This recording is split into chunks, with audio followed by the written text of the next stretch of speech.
construction of selected overpasses and interchanges in Kumasi through street artists being funded entirely by private individuals and not from government coffers. According to him, the initiative is part of Ashanti Fest 2026 to transform public spaces while showcasing the rich cultural heritage and history of the Ashanti region.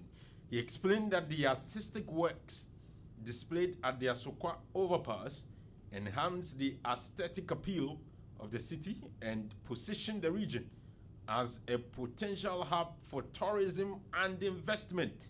Speaking to the medium, Stanley noted that the project has also created a platform for visual art students across the region to exhibit their talents. He cited the transformation of the Asokwa overpass as a prime example, indicating that the area once plagued by hooliganism. I was trying to make that point. Hooliganism has now been revitalized into a vibrant and welcoming environment. And please, those of you who are listening to us, go on Orange Facebook. Mark Waja did a fantastic job of that. Great. I'm telling you, if you see the video. The video is nice. You know, Mark is a correct guy. If he wants to work, he's a correct guy. When he wants to be. I'm telling you, the video see, for the videos I'm seeing around, I've never seen a video like Mark's video. If you doubt me, I'm telling you the honest. Go on our Orange Facebook page, Orange 107.9, and see for yourself the video Mark posted indicating or depicting the paintings. No, I have to give Mark something this morning. I'm in the mood. Please take something. Are you streaming it? Are you streaming live on Facebook? Please show to our Facebook friends. Show them the great thing Alfa has done for you this morning. No, I'm in the mood to give Mark something. I'm telling you. Those of you who are doubting me, just go on our Facebook page. See, I'm telling you, go on our Facebook page now and check. Just scroll. Just keep scrolling. You will see the videos. You'll be amazed. Yes, Janice. Alfa, so our final story. Thank you very much. Don't mention that. The value is not. It is the spirit behind. Exactly. You understand? This is no small gift. Yes, it's a very huge, it's a humongous gift. So, Mark, Janice was saying. Yeah. So I said. So let's do one more story and then wrap up for Ashanti in Focus. Now, Alfa, it looks like that's the situation almost every year. That every month we are going to record some fire incidents. So a residential apartment in Tuami has been destroyed following a fire outbreak that happened yesterday. The incident occurred at around 9 a.m. Eyewitnesses acted swiftly to contain the situation, and officers from the Ghana National Fire Service later arrived to fully extinguish the flames, preventing the fire from spreading to nearby buildings. The blaze reportedly destroyed valuables inside the apartment, with losses estimated to be worth thousands of Ghana cedis. Now, an eyewitness said he heard people shouting, and when he stepped outside, he saw everyone running for safety. Many valuable items worth thousands of cedis were destroyed, and they tried to contain the fire using water and washing powder. Authorities are yet to determine the exact cause of the fire, and investigations are ongoing. And so, that is it for that story. So, I mean, let's all try to be cautious about this fire situation and going forward. Those of you who are yet to build, please, when you want to build, consult experts to let them show you or teach you or indicate to you how you can make your house safe and secured at the same time. Because I think what we overly concentrate on is security instead of safety. Myself, the house I'm renting now, I'm just praying to God that nothing untoward will happen. Because it's a story building, 4-story building. No emergency exit. With burglar proof, and it's like Charlie. And that's how we've been building. That's the kind of buildings we are putting up these days. We are overly concentrated on security. But I'm saying that there is a way that architecturally you can combine security, I believe, with safety. The last time I was at Christian Service University College Library, and I saw something. You know, they are burglar proof. They have a key in it. So you can lock it. Okay, when you close it, you can lock it and maybe keep the key somewhere. And then you can also open it and open the window. I was like, this is safe. So what it means is that if something is happening and you need to use that route, you can open the burglar proof and escape. But what we have these days is that the burglar proof you can't open. It's like, and we use China doors too. And China doors, when there's fire, it keeps expanding. Experts have told us that. Yes, I was complaining about that to my dad. That yes, it looks like so we have burglar proofs almost everywhere around the house. We are not safety conscious. We are protecting ourselves from people coming inside, but we are not thinking about what if you need to escape outside. So and Alpha, I knew a woman. This same fire incident that happened, and she was in the house with her family, and she was in her room with her husband. So I think they had locked their door, and then the fire ran through the whole house. Swept through. Yes, so the kids were able to escape, but the woman and the husband, they burnt. They got burnt. And we had a scenario where a nurse and her 3 children in the same room were burnt because, of course, they were using China doors, no emergency exit. The fire began to burn, and the China door kept expanding. So the people outside tried, but so the people, I mean, imagine standing outside, hearing the cry of kids, whilst fire is burning through them, and nobody could do anything. So I'm saying that, please, when we are building, yes, security is important, but also think about safety, bro, because these days, these things, myself, where I'm living, no. But every building around is the same. It's like the story buildings. I don't know if the property owners, they think about these things, because when you go through Ayediase stretch and you see these tall buildings and the staircase are very narrow. Hey. So I'm like, what if something happens and the people on top need to rush down? You know what they're doing? They are making good use of the spaces to have more rooms. So they're thinking of tenants paying more rent, but little do they think about, okay, these people, I mean, even that kind of building, there's no water hydrant or fire hydrant, they call it. So when there's fire, that's it, everything is. Meanwhile, nowadays we dig boreholes. So why can't you think, let me build some boreholes, ensure that there's some fire hydrant there, so when there's fire, immediately the Ghana fires, they will not have to. We don't think about that. Nobody ensures that is done. The windows, burglar proof, no other exit. There's only one exit. So when there's problem, all of you will have to use. Oh, Charlie. And there's no system to have gases being, handled or kept in a very proper way. So everybody close to their room or in their kitchen, but we are told that you don't have to. So it's like when we don't think it's like it's just build and go and sleep. When you see some of these buildings, I'm like, maybe in the person's head, in whoever designed the building's head, they are just doing a story building. They didn't even think about the staircase. So because the staircase looks like an afterthought, like some small corner. It looks like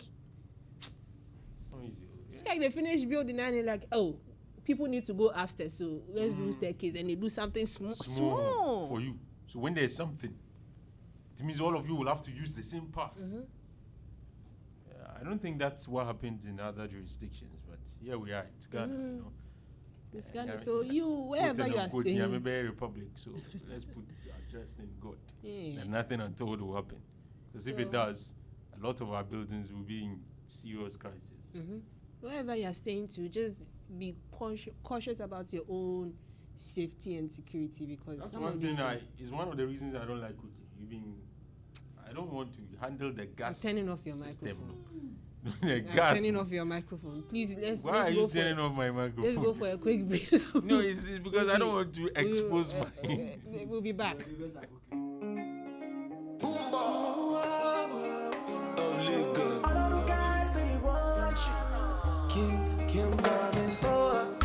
Sugar cane sweet, but your love is sweeter.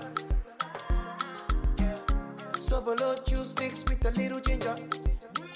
Oh girl, I wanna be with you, but you know they got enough time for me. I wanna live with you. I get the reason why I can't let go. Girl, you never know, so you gon' gossip.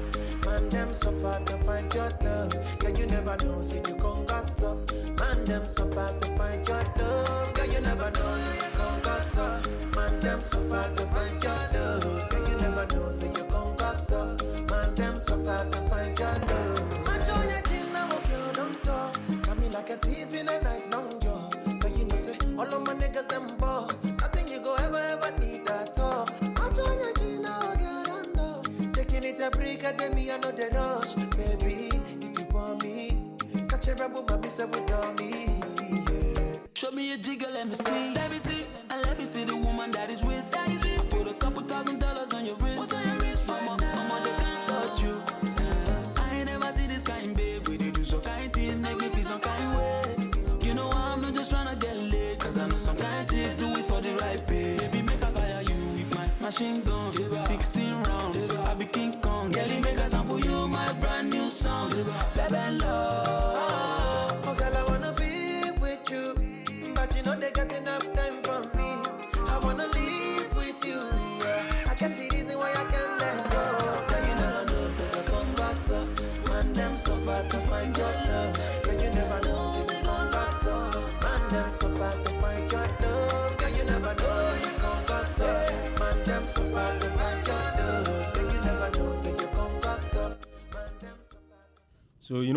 So, Janice, yesterday we were talking about, or was it on Monday, tomato situation. We learned that Burkina Faso had banned the exportation of tomatoes, and that was going to affect Ghana. Let's speak to our expert when it comes to issues to do with agriculture and, of course, food particularly. Mr. Edward Kariwe, he is the former General Secretary for GAWU, and he is now private legal practitioner, but he's also passionate about agriculture. He's a farmer himself. So every now and then we engage him on these matters. Sir, good morning and welcome to the Orange Sunrise. Yeah, good morning, sir, and good morning to our listeners. Yes. Were you shocked when you heard the news that Burkina Faso had indicated that henceforth they are imposing ban on tomato exportation from their country? Well, I think that there was nothing shocking about it. If you look at development strategy, you can see the trend coming. If Burkina Faso started building a factory, it meant that they would have to use their raw materials, which is the tomato, for the factory. So Ghana knew that they were building a factory, and that was no secret. So it was just logical that one day we may not even have as much tomatoes from them as we used to have, because they will have to use part of that tomatoes as raw materials for their factory. But I think that what is shocking to our government and then Ghanaians is that they did not know it will come so early like this. And also, they didn't know that it will be a total ban. Probably they were thinking that it will be a gradual phase out. That is, there will be a reduction of the export of the tomatoes to Ghana, but not a total ban. But this is something that when you, in a development sector, one ought to do. It's logical that when you build a factory and the raw materials are to be sourced within that area, then certainly you will not have enough to export again. So, for me, that is not shocking. The other thing too is that why would Ghana be shocked about it? Because Ghana itself has engaged in a number of export bans for years. As we speak now, there is a ban on the export of maize and the soya bean and rice. And this has been running for years. So why would Ghana think that another country will not also adopt such a measure for the purpose of their country and their people? So again, You can't engage in a certain practice and become oblivious of the fact that others have the right to also do so. So it's just like the analogy of the wise person and then the fool. They are the same. The wise person and the fool are the same people. What distinguishes them is what actions they take and at what time. The wise person takes the action at the beginning to prevent, future suffering. But the foolish person will wait until he starts suffering, then he wants to take action. And this is the situation with Ghana. We ought to have taken preemptive measures, produce our own tomatoes, and then also process it. Unfortunately, here we are. The ban has been placed by the end of this month, which is just next week. The ban will be in effect. And this certainly will have their consequences for Ghana. What would you say to those who say perhaps Ghana didn't know that Burkina was on a mission to take such an action? Would you be surprised by such a position that will be more or less advanced by anybody, that perhaps we didn't know that this was what Burkina was aiming at? I think it will be too simplistic to say that Ghana did not know. Anybody who is coming from that perspective, I think it's an insult to Ghana. Because as a country, we have got the men and women who should be able to think ahead for us. Nonsense. How can we today think that it will never come? Why do we want to depend on Burkina Faso for tomatoes when we have got the capacity to do so? It is not a produce that can never be produced in Ghana. In fact, we are better placed to produce tomatoes than Burkina Faso. Yet we have not done that. So how would someone come to imagine that, perhaps Ghana did not know Burkina Faso will do this? And if you don't know, and if you cannot focus into the future, and if you cannot plan and anticipate certain things, then of course this is what will happen to us. So if indeed Ghana did not know, then of course we are paying the consequences for not knowing. Because it's obvious we ought to have known. Now, you just mentioned that you think Ghana has the capacity to produce tomato just like Burkina Faso is doing. But why do you think we have the capacity? Because clearly, if we did have the capacity, or we do have the capacity, it should be reflecting in our production. Don't you think that perhaps we have come to the realization that Burkina produces quality tomatoes? That is their competitive advantage. So we should just go there and get it, and that we may not be able to match up to Burkina's capacity when it comes to tomato production. Well, when we talk about capacity, we are talking about potential. And potential alone is not enough. You need to activate and realize the potential. So Ghana indeed has the capacity. And let me also say that Burkina Faso does not have the comparative advantage when it comes to tomatoes production than Ghana. The tomatoes that Burkina Faso produces, we produce the same tomatoes here, or even better.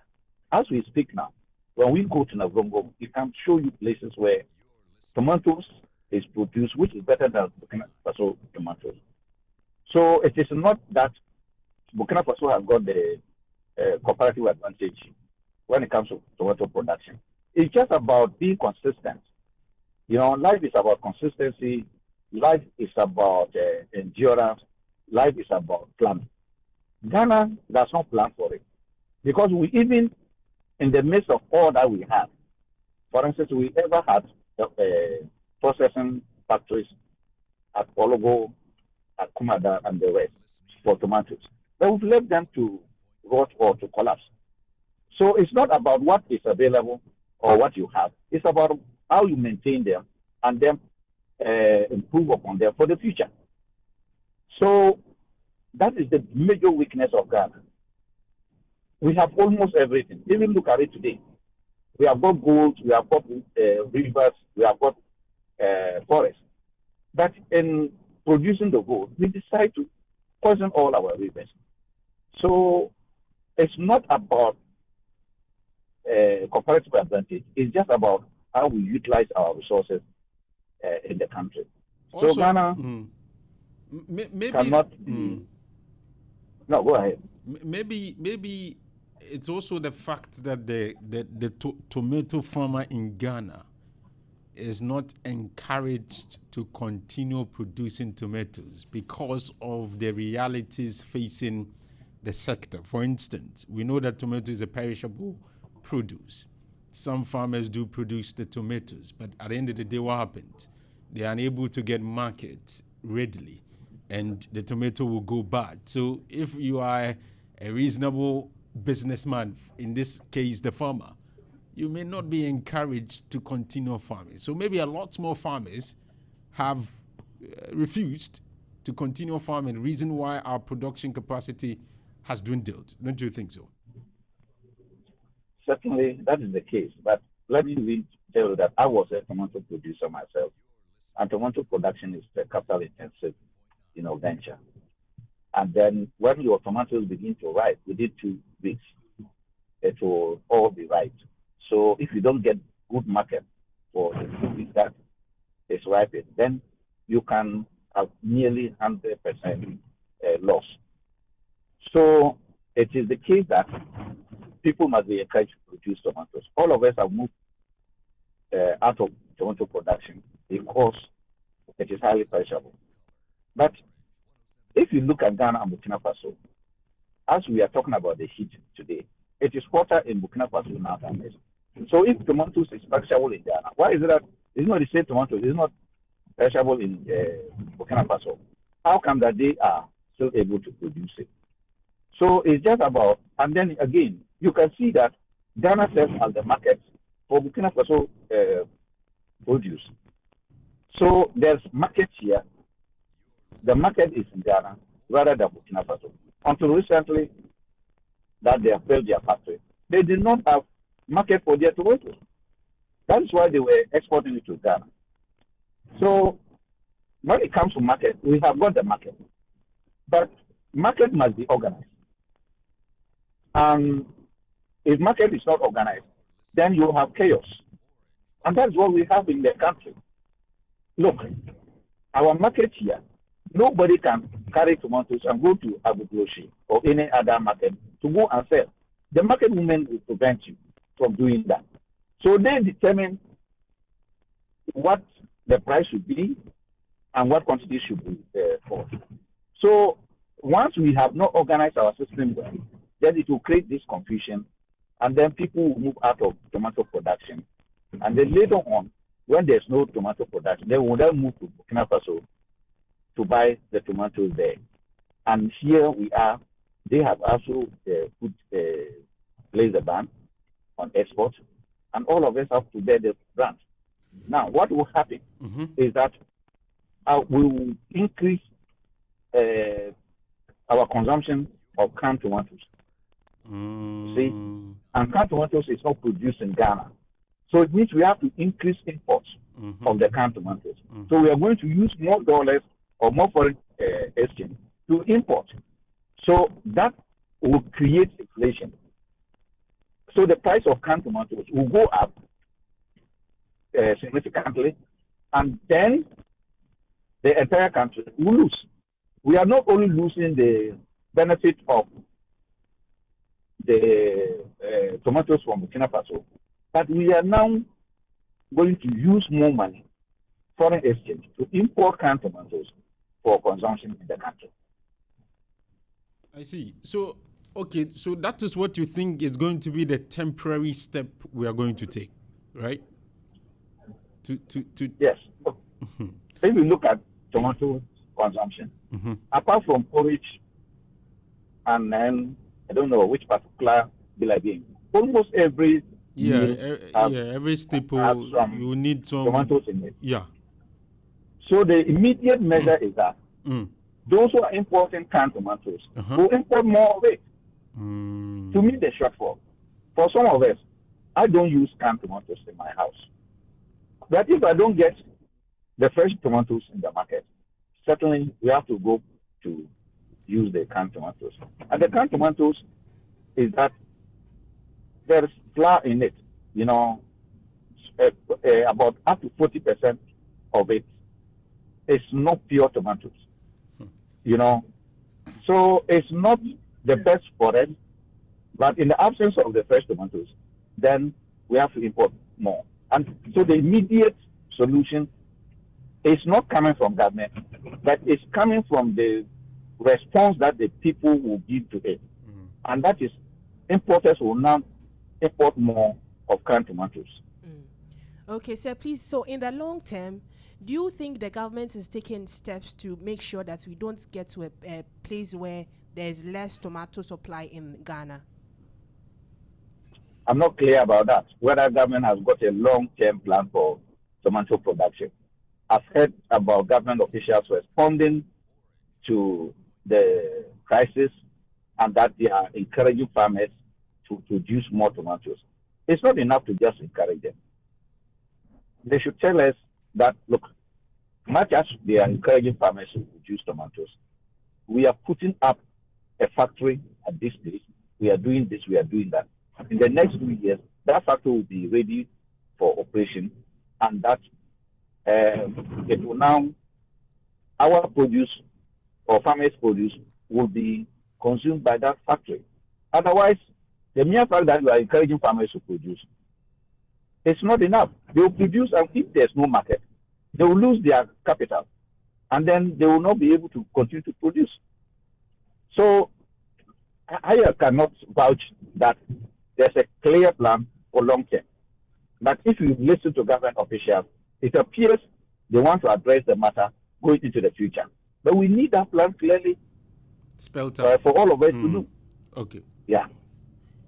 Okay. So whilst you've talked about long-term plan, what do you think should be the approach of this government when it comes to the continuation or otherwise of a policy that MPP started, one district, one warehouse? A lot of people felt that if we had been able to succeed with that, then it means that even if there's bumper harvest, you have a place to keep it for some time and then be releasing it onto the market periodically.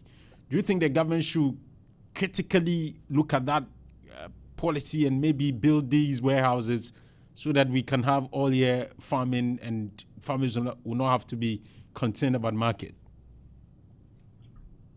I think that there's a certain conception about agriculture. Agriculture is not a homogeneous or a monolithic area. It is like the forest. When you stand at a distance, you see the forest as one big tree. When you get close to the forest and you go inside there, you see that there are different types of trees there. The same way, when you look at agriculture from a distance, you think it's just one sector. But within that sector, there are different, activities that go on there. So when you talk about the warehouse, warehouses is a generic term and it's general. But the warehouses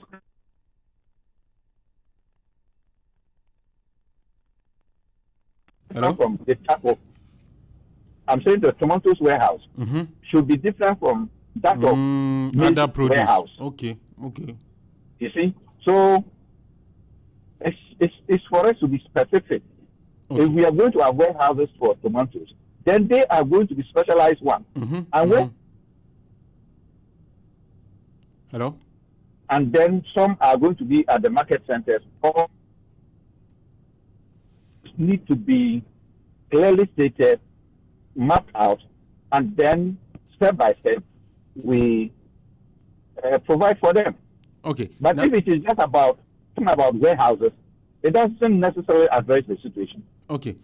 Now, if you were to recommend to government as a country, assuming we say, okay, this time we want to focus on maybe 2 or 3 produce, and then build a proper system from the farming gate, providing market, providing storage facilities, and what have you, factories to process the produce into finished goods.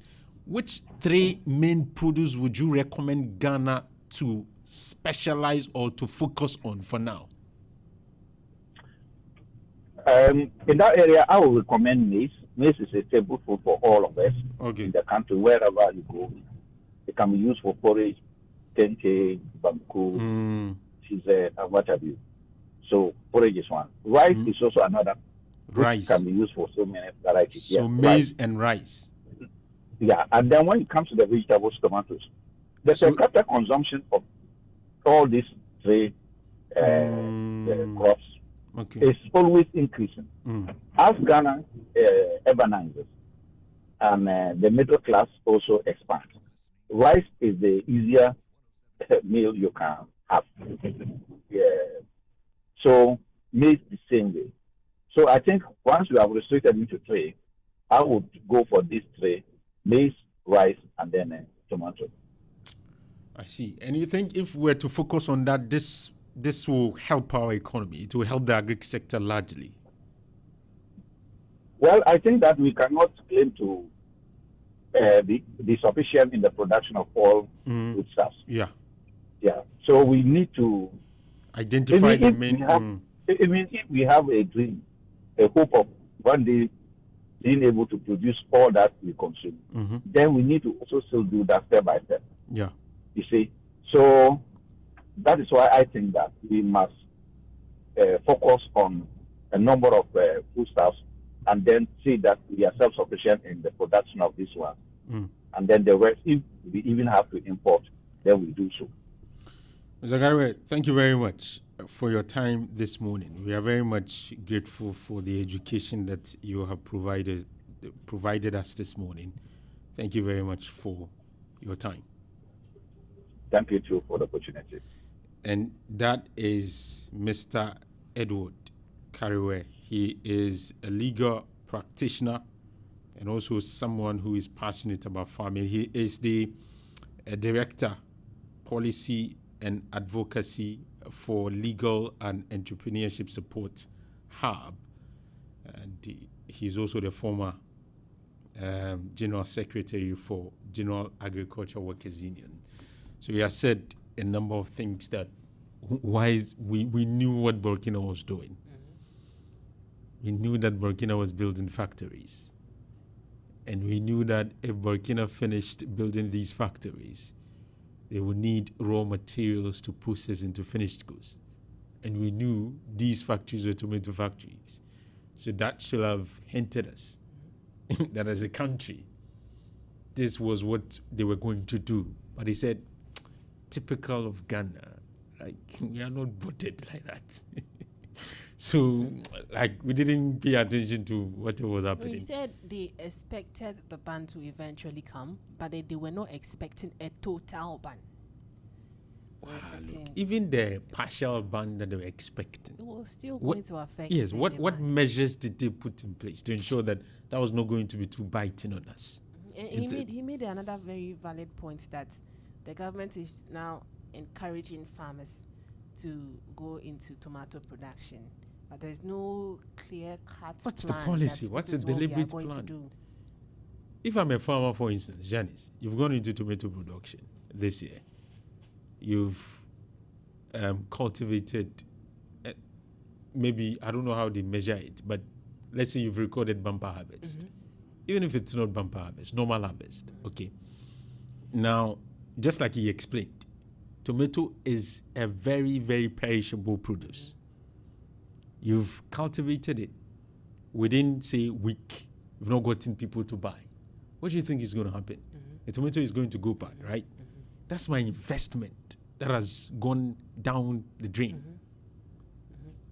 So, as a reasonable farmer and a businessman, an investor, do you expect me to come next and say, I still want to go into tomato production? And just like you pointed out, so what the government should be doing is to say, oh, we are building maybe a tomato processing factory, and by 3 years, by the next 4 years, 5 years, the factory should be fully functional. Then you alert investors that this is a potential business plan that you can reap from. So that is the only way to encourage them. When you tell them specific measures, that will and show them working, like show action, not just we are good at promising. This one, God, is not promising; it's encouraging. But They are encouraging people to. how will I get encouraged knowing what's happening on the ground? You get it. And then another thing that he said is what is going to happen is that it means we are going to be consuming more lot of more. the canned tomato, which is one, it's not very healthy because, as he said, 75% of that is not actual tomato. Wow, look. And you see, that's also going to have a toll on the economy. Now we are going to import more of canned tomato, Yes. which means inflation is going to go high. Yes.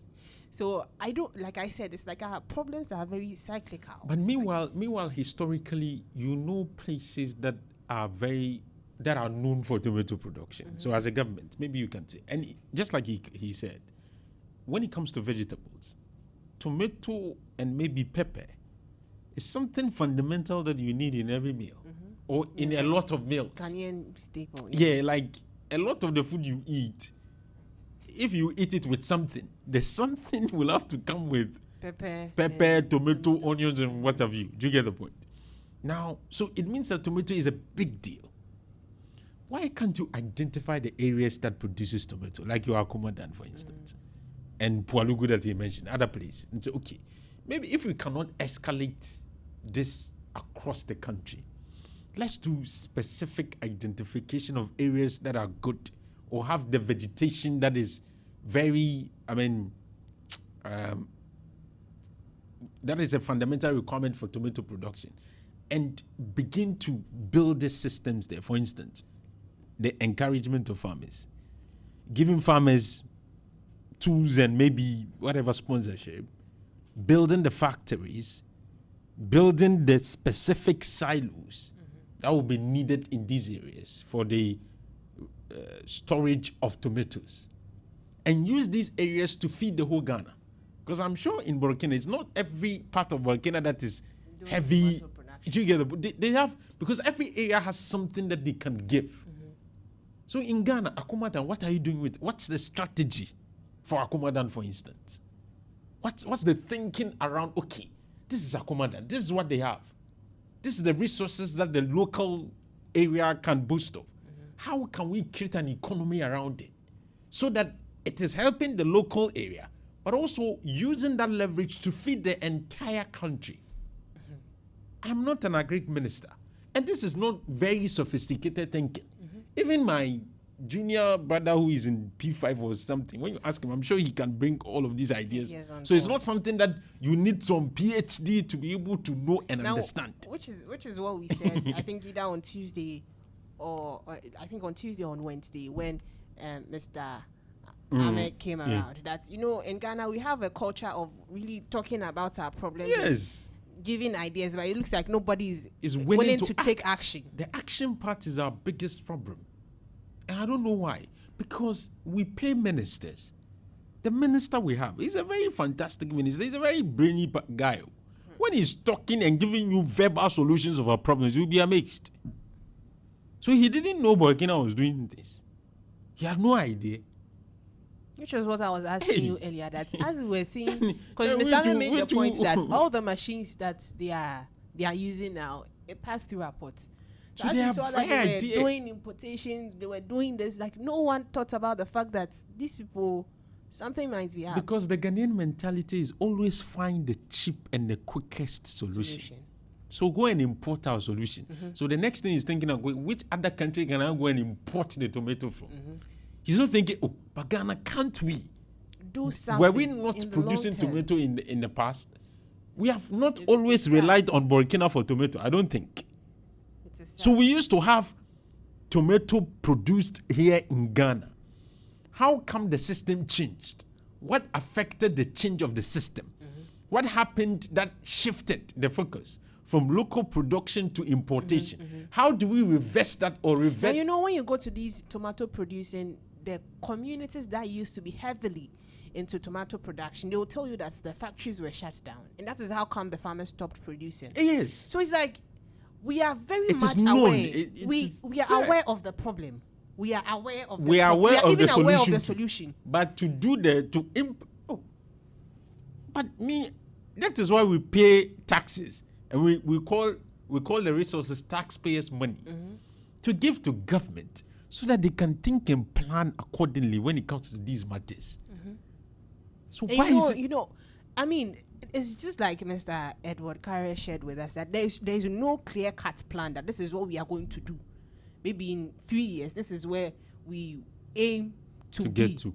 So, like, because there's no plan, everything is our just... actions are haphazard. You understand? It's not coordinated. Because then you hear this one saying, oh, Ghana should capitalize on this to encourage young people to go more into farming. They should do this, they should do... But what is your to what end?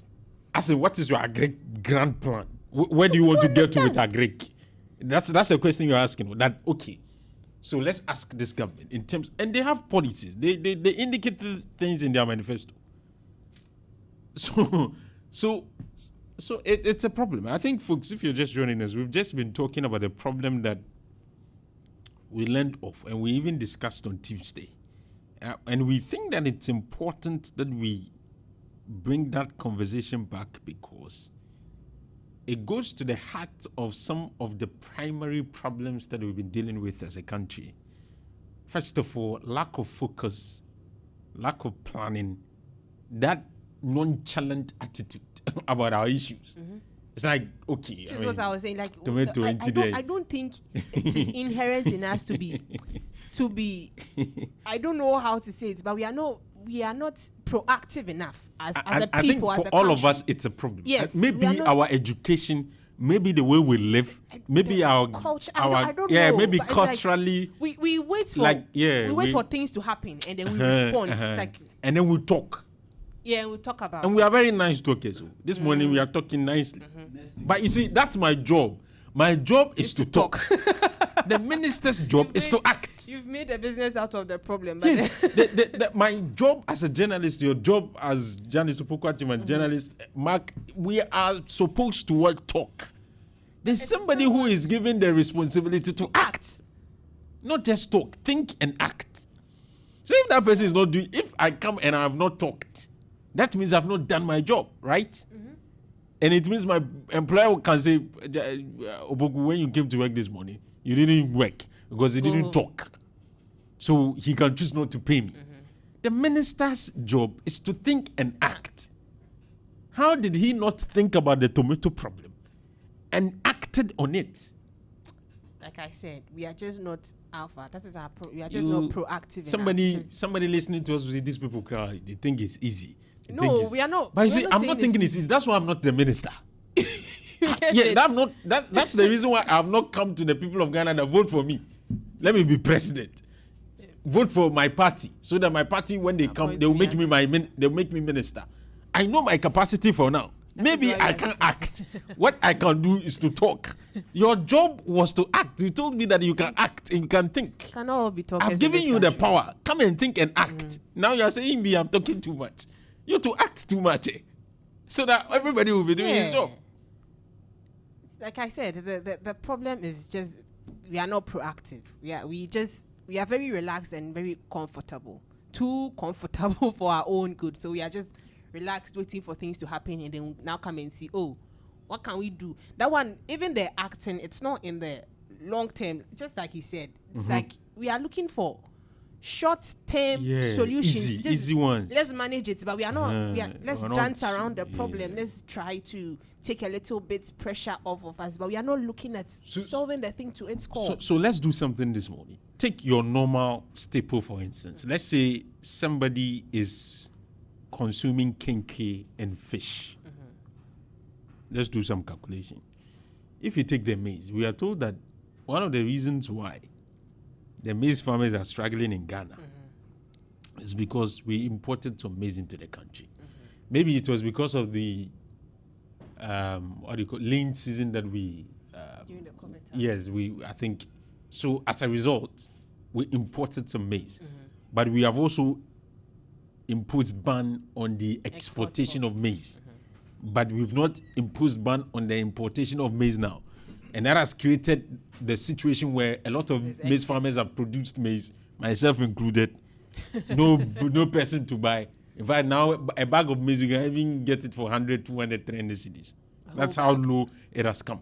So when you take the kinky, there's the possibility that part of the maize that was used for the kinky was imported. Maybe that one they are still doing it small, but those people, we are talking about the producers Yes. now. But So you take the kenke. There's the possibility that part of the maize that was used for the kenke was imported. Now You take the pepper side. Pepper, I'm not too sure about that, but the onion, I'm sure we are importing from Niger. Tomato, Burkina.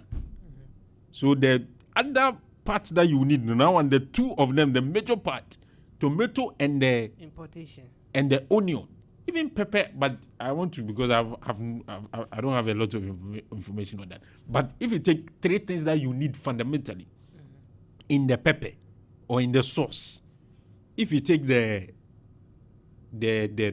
tomato, largely we are importing. Onion, largely we are importing.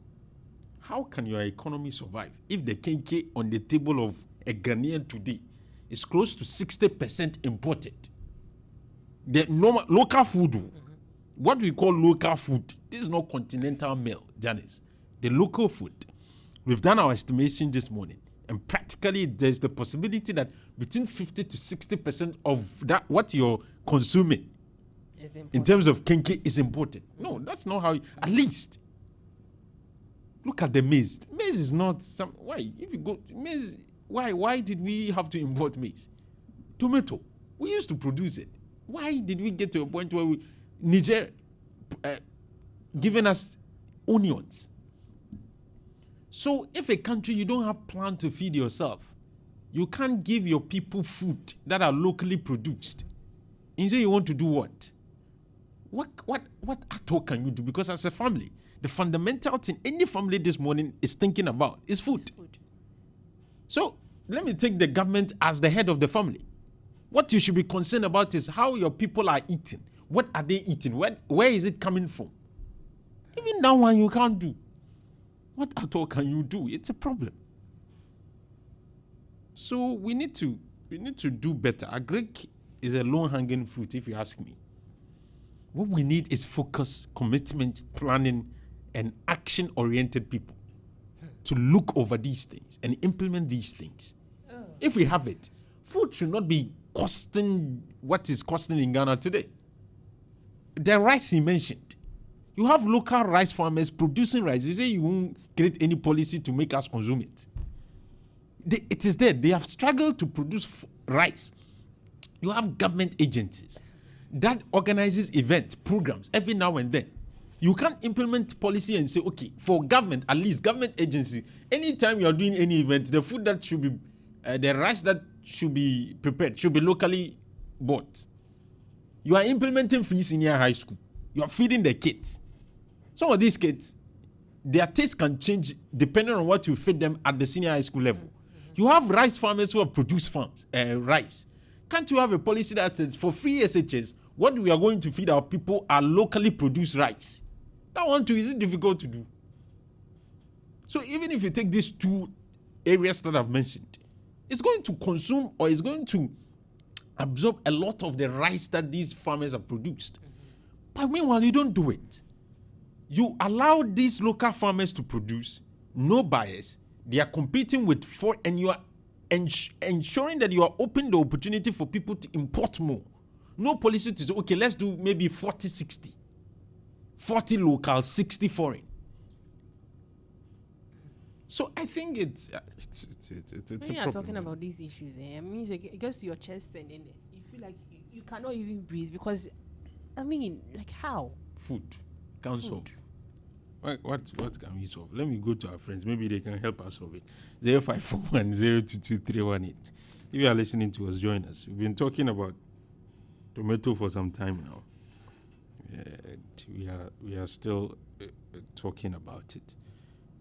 Good morning. Good morning, Alfa. How are you doing? I'm good. I hope you are good too. I'm also fine. Mama with my Mama has a lot of work to do.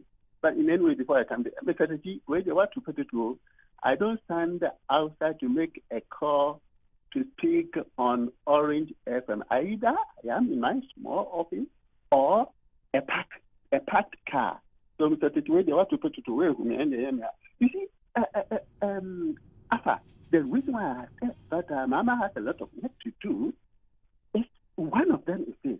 But don't forget, like we are saying that the local produce food, the order should be made. Mama has made an order to do every district assembly, every municipal, every institution that we should buy the made in Ghana goods. But I think even last 2 weeks ago, I was in discussion with one of those guys who have made who have imported some of these goods to share to the. But Mama has given an order that we should buy the made in Ghana goods. So what are you doing? So the order has been made by the president, but the implementation is small. Like where we are having a challenge. I said that Mama has a lot of work to do because this is wake-up call. It's a wake-up call because look, the Burkinabe are not doing that bad. Are banning it because they also want to, have their product being processed in a can way. So it's a wake-up call for Red to also do a lot more. And you cannot, the CSR should not be isolated in discussions with this very important matter because the Ghanaian tomato, I'm told, is so watery. So the Burkinabe one is more or less more quality than ours. So is it that the CSR cannot come up with a seedling that can match up with that? I had an engagement with Dr. Kobler from CSR. He said they have it, but I want them to prove to us that they have it because look, the youth of this country are not lazy. They are willing to go into some of this production by a government support. All that they need is government support. So what is the government also doing? Because if you want to produce the tomato in a dry season, it's a very capital intensive because you will need irrigation in order to produce it in a dry season. So this is where the government must focus to go into the district. The bus are there, the youth are willing. Even I was very happy when I heard one of these guys, the Joy FM journalist, wanted to go into tomato commercial production. All of it, I know. If you are giving the support, like you said that you were into maize farming, if you are giving the support, I'm sure you will dive into this, and then you produce it. All of us are willing to support this country. So the government must. I read just yesterday, Minister met with the stakeholders. Trying to strategize how to produce how to give us good production in order not for us to fall short of some of these things. Thank you very much, Mr. Badu, for joining us this morning with your submission. You can also call me 0541022318 and be part of our conversation. Good morning. Good morning, Alfa. Yes, please, your name and where you're calling me from. I'm Jonas, calling from Achumacha there. Jonas, Achumacha. I think this issue is a national issue whereby we have to take it serious and plan over it. Because if we go to areas like where I'm coming from, Navrongo to Wesi area, we have vast land whereby we can do this irrigation. Get a very well mechanized machines whereby we can do it. We have vast land. But Burkina Faso is more or less like Navrongo and those areas where they are doing this farming. And we can also do the same thing. So the government has to take it as a serious issue. Then any government that will come into power also plan towards that so that we can do a very large farming and then this issue will resolve. Thank you so much. Thank you very much, Jonas, for joining us this morning with your submission. You heard from Jonas, you heard from Mr. Badu. Wherever you are, you can also join the conversation this morning on 0541 022 318. This is the Orange Sunrise. Good morning. Hello, good morning. Hello, good morning. Good morning. Yes, Mr. Jimmy Teo. That is Macho. Yo, Mati. Abba, the Kamaka Penty no what an Amokana. I can't go, baby, said the bro back and I know I am about that. Who were bro by no? Why, mammy? Now, me media by the Albert of a Mavi. A Kufuado statue, or yes, see. What's a radio? And this is communicated, but TV a Kufuado is a very what watching. And pass your talk of what I'm put to train.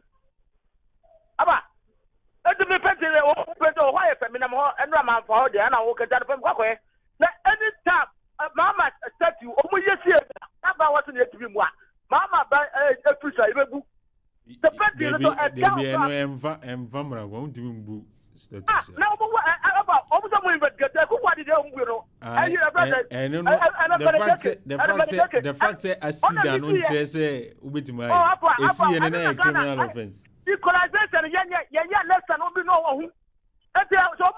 Mamma would settle. I don't want to be there. I'm just Mr. Jutemi, and it dear me, Mount Quama. David,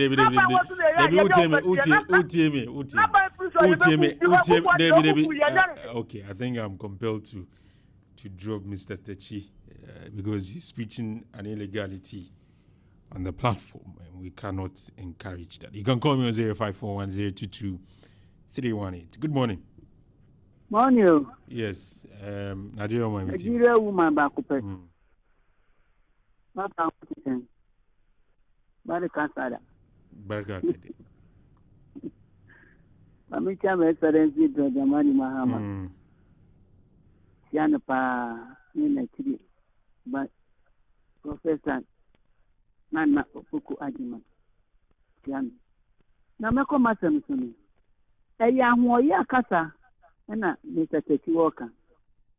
Akasen, sisi ebu a munko kire no wai. Na oni na ebu no. Ajimboni woni kire. Munko kire no. Ebu to from se ku. Oni na akobu sade. Akobu setting. Na me koma samsunu. Entumanto sina samu. Ide. Yeah. Yanko fiwo bia hobi abeto milibi wo mo so ebe pese ye ma meto ye de buya so yanko nkoto wo ho o mo mfa ni yanfa ye de ya hai a pizza fa wo mo gu edem wo ya wo mo nya fi yanfa wo mo nya djuma no adjuma na ye de ma wo mo no yanfa wo mo nyina nko ye tomato se djuma Baby, woman will be ano. Sassy be a devil be an young and quiet Manona, Matos in a baby boo. I quite to me a day. Any near a day, I could be my socora. I could say a papa a day. Okay, a quack I could talk. No more concuming. Yeah, Mantos who bath from Precia. Mantos who call a year to say, and so the woman makes me the idea. And to a month a year for no. One more go president no. One more cocoa, one more year juma. More money this hour must know a demo. Now you probably know the unnecessary day. I don't know. Oh, but in a year, Jumano, I'm an idea. I hear near Cotinia Coton, let the Yasha woman. May that's it. Thank you very much, Nigeria woman, for your contribution this morning. You're still listening to the Orange Sunrise, and you can join me. You can send me a WhatsApp message. Alternatively, and I'll do well to share it with our listeners. Good morning. Morning, Alfa. Please, your name and where you're calling me from, sir. I'm just calling from Alaba. Okay, Antribus, you could talk to me, sir. Alfa, you're doing lack of pragmatic leadership. If you intend for the work from Hatin or the young man, your minimum could be the income contract. The young efficiency and can be able to. Sure, because the 10 billion, and they said big piece infrastructure, I don't know yet, for you, you can't find it. But this is the key areas here, we have to say agriculture now, affecting the family life directly, you know. Right from the villages, urban cities, no. Oh, you bet you can see your project with the kind of you this kind of and no, and I affect him. It's Ghana, their public assessment James Minute month to see you from the Savannah region. Last time we saw the Savannah region, you look at the vast land that governed, the form in so that with a black boat of the white. You mean, yes, you can't say yes, we have a Thomas Sankara. Now, coupon for the train. That time, upper water, any booking of a so who ya are. Thomas Sankara in the 80s or sorry, no one yes, your Burkina or yes, assassin the baby, almost say a desert, the baby, assassin the desert, and almost start the tomatoes and more, and no more dear, Burkina Faso elsa etumi come on with tomatoes near me. Yes, the come has from the 80s the season. Yeah, programs like yeah, planting for weight, and now when the fan could see here, and the baby are more tight. No community of admit, not have to go on the type on quality go on Monyashi. Some you, yes, someone yes, but they don't do anything. What I say, assassin a down young time, who fast, I saw yeah, on his way assassin, and the way, oh, called on no crown I bet I saw this kind of question. Assassin, I quite remember of Rampo. Once you come to put you off. One episode, no. Okay. One episode, no. It's a funny when you're an essay, you leave the beer or book near traffic. You know, they necessarily you to me, yes, I do when you can't brokers is in the free home. And I'm telling you, we're able to stop this thing. Ghana have been high into me. They say a coin not to mount to the your coin. Now, then you know, that's a point. Thank you very much for joining us this morning with your contribution. It's still the Orange Sunrise, 53 minutes after 8. You can give us a call and let us know what you think. I've seen some of your, I think I've seen a voice note, so I'll go and play it later. Good morning. Good morning, Alfa. Yes, Kobe, it's you. Alfa, me James ne. My. Oh, act me the design the ni kwa so mo yes because the development was anti-memo. You say we na mo say no. Chance bia ba obeka so was anti for the ana asante region for the almost say ade. Because over we say prempe sa overhead crossing na urasia picture bia bi wo.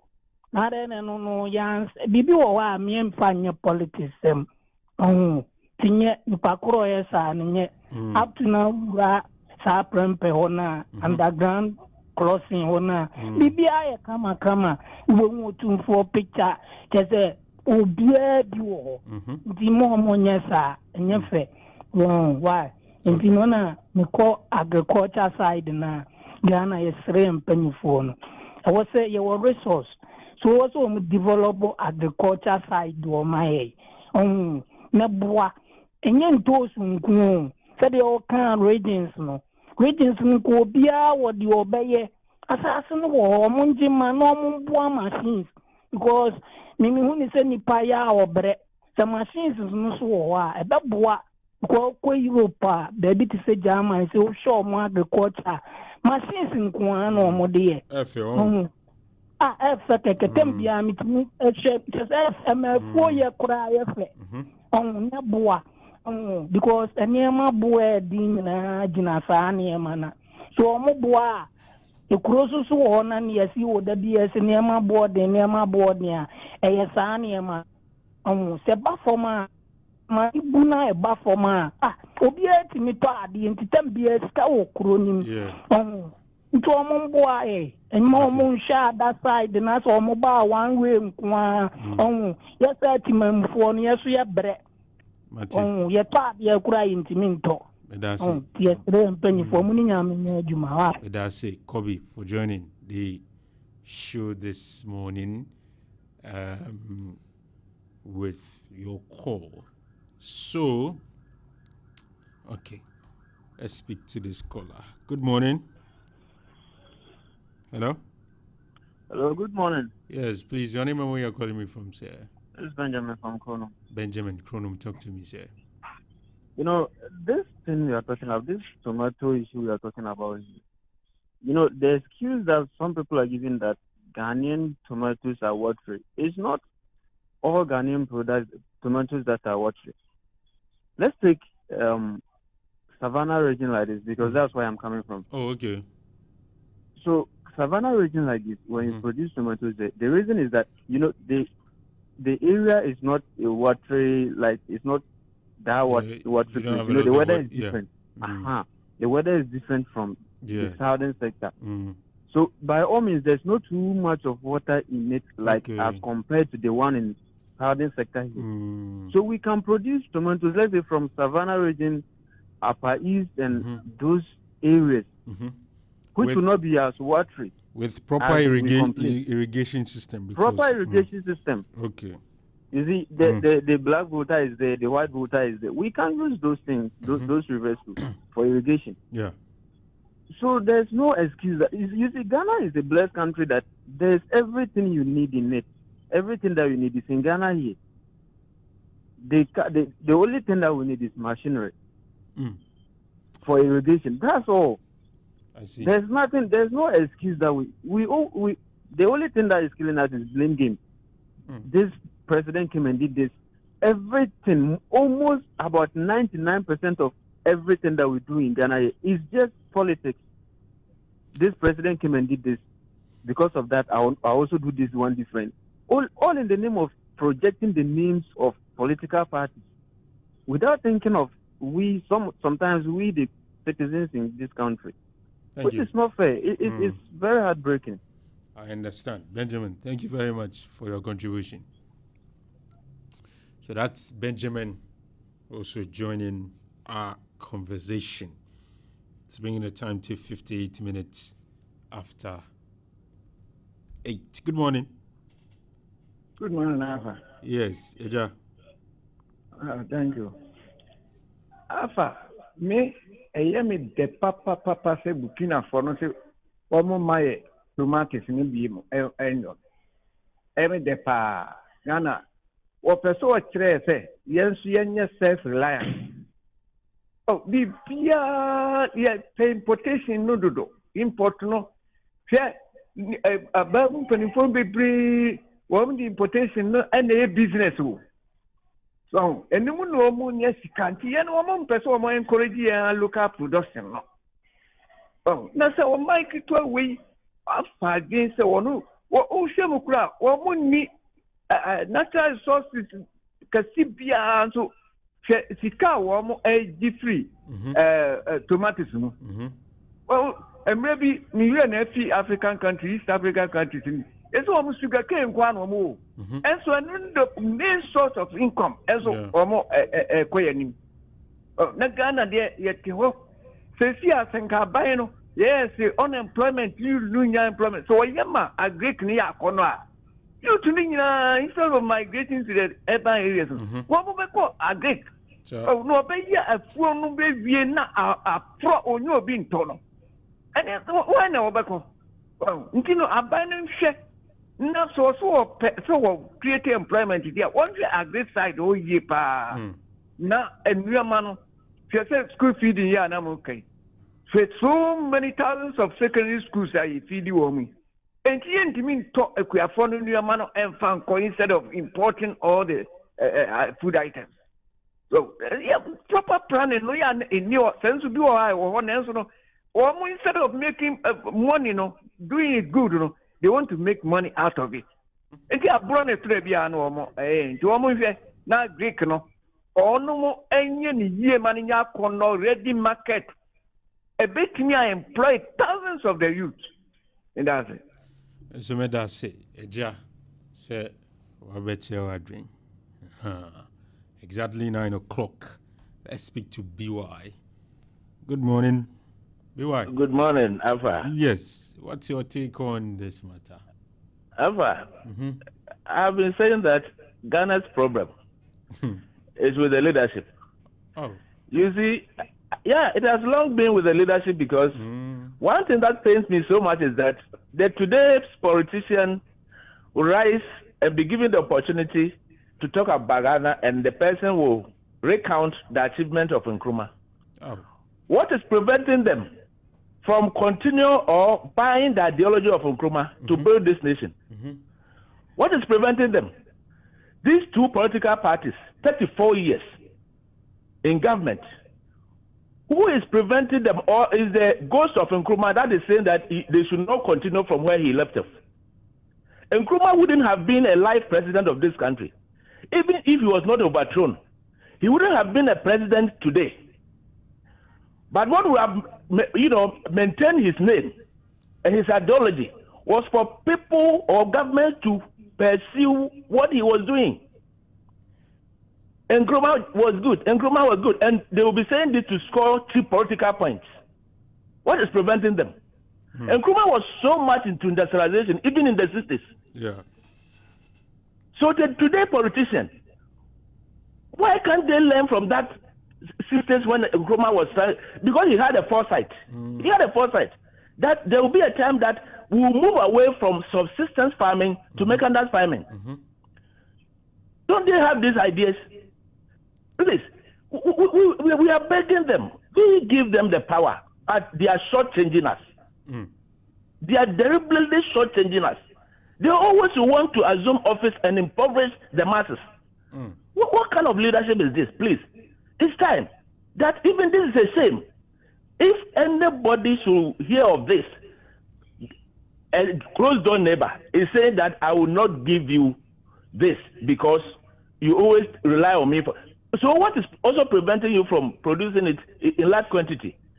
And even to an extent of processing it to add value. Today, Ghana, our leaders have made farming a disgrace.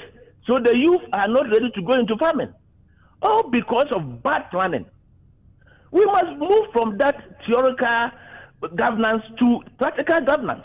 Okay. What is all about these lectures and what is all about this whatever? Please, it's time that we call a spade a spade. And those who are doing politics with some of these things, they must also stop. Thank you very much, Mr. Boachi Yadom, AKBY, for your submission on this matter this morning. Don't forget, if still listening to the Orange Sunrise here on Orange 107.9, you can call us and let us know what you think. Yes. About that, I you. That Greek and no mammy can do mammy can be. They said they walk on Name Bezel Jab. I was there. Be any price. Obiaba issue at the double near Kawas, and I may come with the other and the mammy can. They be me encouraging the person who and boomerang in America saying what you say. So what's what we know only had any problem, but because of being quiet and I'm around for the army. Would you and touch us, Alpha? Listen, touch the local rights for a chairman. And more, if you go, you be Omuto, Alpha. Oh, Ghana, we are farmer, they punishment. Uncle, about any cocoa up to now, cocoa, you jacker. It's the Omun Nescanto. Touch the mom don't touch it. Would you come market? Do tell me not market to our would you call that one scout do far car, woman is coming. The sense here, Busa, and move for us and a Mugua, then the Yento. And then matter I didn't see Ghana and touch the bit gentle. No, created now what the bedroom. One of your better. One of your better by Inodia. And they are buying a darkano. I buy them shaw. And you to be brave, or mom would into the back of the room. I walk to about Quadia. Song. About do okay, Mr. Jimmy Yaoshi, but they didn't run away. Okay, let me take just 2 calls and then we'll wrap up this morning. Good morning. Hello, good morning. Hello, good morning. Good morning, Alfa. Yes, please. Your name and where you're calling me from? This is your old friend, Bill. Bill Nagrat. Oh? Correct. Okay. Hey, Baba, talk to me, bro. Madam. Talk to me. You and this your co-presenter, Janice. Anyway, that's the name of my daughter. Oh, what have you done, please? Your level of sarcasm, man. Oh. We're sarcastic. What did we do? You know, sarcasm is linked with humor. So, okay. I take that in therapy every morning. Yes, it is Janice who has introduced that. I used not to be like that. She has infected me with that. No, first it was the woman who introduced me today. Now it is them. Talk to me, Baba. What's your take on the matter? One on this tomato issue. Yeah. Look, as far back as 2000. Let me even start from 1998. We went for what do you call it?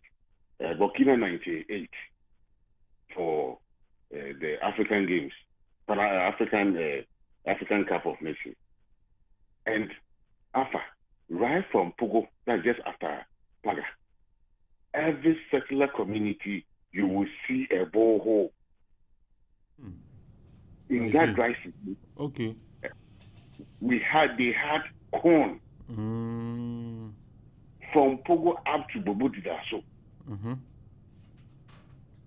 Apart from their major dams. Yeah. Why can't we embark on this community mechanization borehole, mechanized borehole? Two, the planting of what do you call it, the tomato. What do you call it? We have this CRS, that's Catholic Relief Service. Yes. Took us to Burkina Faso to study how to produce the type of tomato they produce, the culture involved, the variety, and all. We've done this. I see. We've done this, and we know how it can be produced. The problem with our watery tomato is just the artificial fertilizer. That's our major problem. Yes. It's a fertilizer we apply. So why can't we put policy and follow it through? Certainly we'll get off-takers. Compulsory. Every government school, you cannot get tomato from anywhere apart from Ghana. It will solve this problem. And I just don't get it. And my last point is the defacing of, what do you call it? Is it President Muhammad's face or who? Who says even that thing? If you ask President Muhammad, are you sure you want this to tell the matter? It's the least of my worries. They can go and deface everything. It's up to them. Thank you, Baba. Thank you very much for joining us this morning with your message. Let me read this one. This one says, Alpha, today I cannot go further when it comes to our democracy because I'm tired of complaining. It is not making this nation develop. If I had the opportunity to mention top 10 unserious countries in Africa, I would choose Ghana 1 to 9 and add Nigeria. Nana Kojo. Oh, are you sure? We are a serious country. I say, tomato no. I say, let me listen to this voice note. Good morning. This is Nana Jima in Dakochum. I've been trying to call, but I think the line has been buzzing from your end. But I want to make an talk or suggestion on what you're saying about the tomato factory and everything. Sometimes I say to myself, Nana Akufo-Addo could have been one of the best presidents Ghana has ever had, but then his implementations and his loyalty to some people caused him to be part of some of the worst presidents. So I'm asking myself this question a few moments ago. Can we go back and pick up his policy? That one district, one factory, one village, one dam. Can we go back to get that policy into existence, into running for the next government? Like Mahama taking up that policy from Nana Akufo-Addo, implementing it and moving along with it. Because look at it. Let's look at it from a different point of view. If Nana Akufo-Addo had been able to establish a factory in all districts,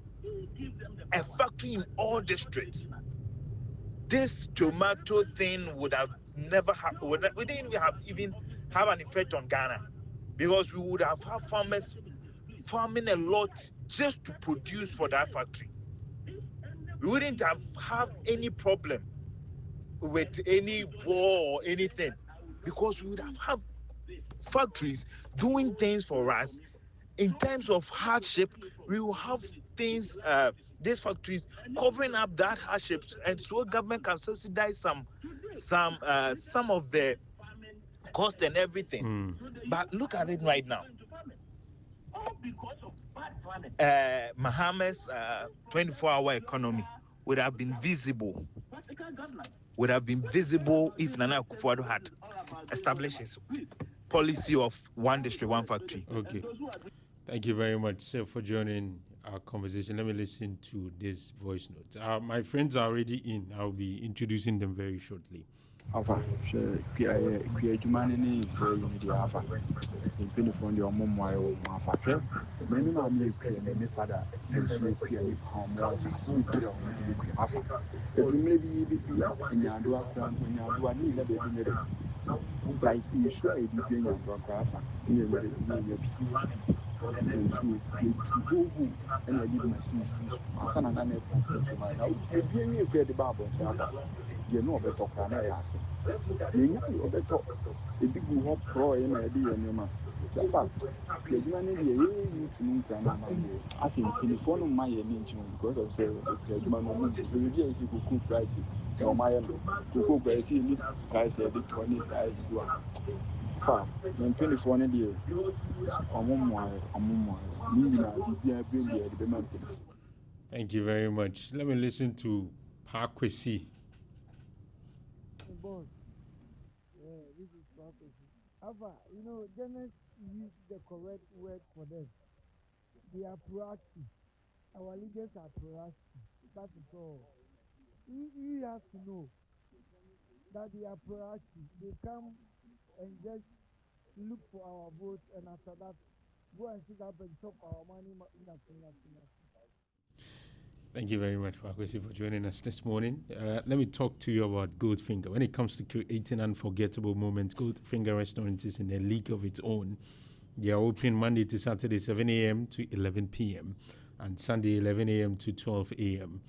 That's where you get perfect breakfast. It's very, very delicious. Lunch, dinner, or late night vibes. Breakfast starts from just 45 cedis. So it's very affordable. Tuesdays from 5 p.m. you can enjoy 15% off everything at corporate hangouts. Now Fridays at 5 p.m. it is what we call sip and paint. It's nice, good drinks, good company. Saturdays from 6 p.m. you'll get stick and wine with live music. Sundays feature a buffet with light music from 11 a.m. to 4 p.m. Then sunset vibes from 5 p.m. till late. During this, so for those of you who are listening, you can grab your solo or shareable supper from just 150 cedis per person. Find Goldfinger Restaurant at Ahojo in Shaiso on the Dorothy City Drive. You can follow them on Facebook, Instagram, and TikTok at Goldfinger Restaurant. Contact them on 024 867 2185. 024 867 2185. Mr. Josie Amisem, good morning. Mr. Kofi Asha, good morning. Very good morning to you, Asha. Did you have a meeting before you came here? No, you have to take videos of them. The way they are unanimous in their choice of fashion. Why did you have a conversation? We are in the Ghana month. It's still Ghana month. John Mama said we should wear fugu. So you are abiding by the instructions, or giving him so much respect. Oh, why your fugus look nice. I like. It's like John Mama has this type. I've seen John Mama wearing something. I gave one to John Mama, so I see. But I think mine is nicer than my brother. Oh, his too is nice. Just that his has a dominant your color, and you two is like green. It's like you guys have switched. You are wearing green or it's brown. Oh, brown. It looks more brown. Brown. I think it's more brown. There's a bit of green in it. It can never be green. Yes. But as for him, it's blue. Yeah. And blue, and we know that. It will always be blue.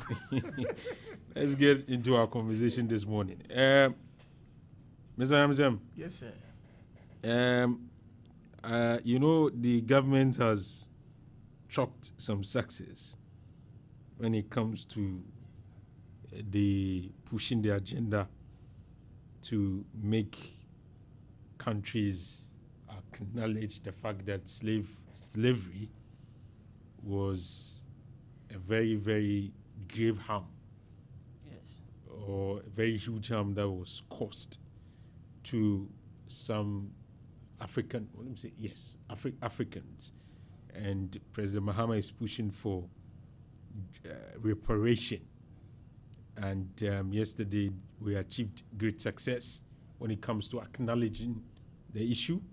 123 countries voted in favor of the motion. About 50-something countries abstained, and around 5 or 3 countries voted no. and United States and I think Israel. These two, they are always together. Interesting times. So they voted against. But UN has acknowledged or resolved or declared a resolution making or declaring slavery as crime against humanity. Now we are demanding reparations. Some say kudos to Mahama. Some say no, Mahama didn't start it. It was Nana Akufo-Addo who started the process. Where do you belong? Let me hear you on this. Alpha, I don't think we should spend more than 2 minutes on this discussion. Okay, sorry. Let me. We have more other important no, things to discuss. No, relax. It's part of the subject. Yes. But I said other important. Yeah. Yes, this is equally important. I acknowledge my own mistake. Yeah. I think we need to discuss the first one before we come to this. Uh-huh. So let's do. Hey. We can even decide not to even discuss. No, we'll come to this. Because no, we'll come to this. We'll come to Amakwe. If there's time, we'll come to Amakwe. That one, it needs to be discussed, though. Seriously. No, relax for me. It needs to be discussed. you know, I've given you 3 to. We'll discuss everything. It's 17 minutes after 9. We have about 30-something minutes. Yeah. Or 40 minutes. Yeah. So let me start with you. Fourth Estate. Big push project. So sourcing. Let me hear you. The government says just 41%. Fourth Estate says about 81 projects. What do you stand on it? Okay, thank you very much, Alpha. A very good morning to you and your listeners and your viewers on Facebook and other platforms. Alpha, before then, I would say that we have a family land at a place called Kasapin. Kasapin is our origin. Yes, cocoa farm is for sale. Oh, okay. So if you can get someone to buy for us. Okay, the people are listening. If someone wants to. We've been moving around to get buyers, but nobody you don't want wants to farm we are no more interested in the cocoa business. So 4 acres. Why 4 do I acres, feel that this 4 is, acres of land. You are serious about it? Oh, yes. Okay. 4 acres of land. Cocoa. So if you can get buyers, we'll be very happy to just let it go so that we can have our peace of mind. I went there, and the things that are happening over there, my brother, it is serious. Let's not play with this cocoa thing that we are talking about. That is a life and death matter that we are talking about. Cocoa. There's so much despondency in the cocoa growing areas, and I think the government should step up to do something to favor them. If we can get money, so much money to go and buy aircraft, then we should get some money to compensate the losses of the cocoa farmers because they are Ghanaians. Let's use that as a way of, let me say, pension or whatever, something to compensate them because the cocoa farmer is really struggling. As I speak with you, people have cocoa in bags and there are no buyers. The buying companies have been asked not to buy cocoa again. So the cocoa is there. If you mess up in cocoa growing areas, they will use cocoa to beat you because cocoa has become so useless that it has no use in those areas. Okay. You spent 2 and I don't think this thing should land on the laps of John Dramani Mahama as someone who stood there unconcerned for cocoa farmers to wallow in abject poverty. That is not fair on the side of John Dramani Mahama. He promised them and he must deliver. On the sole sourcing issue, you see, I told you that Ghanaians will know the real NDC on so many platforms. In fact, I have newspaper headlines that NDC members were going all around attacking the New Patriotic Party for going into sole sourcing contracts. And they went out to explain that go sole sourcing is where government prevents competitors from bidding, so that when you go for bidding, you can get the best price and value for money. Government prevent those people and give contracts to people who are, close to them, for them to make money. And these things are happening. They complain that because of that, Akufo-Addo is insensitive and that he should be changed for John Dramani Mahama to come. And when he comes, such a thing will not happen. If you go into the history books of the NPP, there are about 1 or 2 sole sourcing projects that government was trying to justify. And That is why people are losing interest in politicians, in our democracy.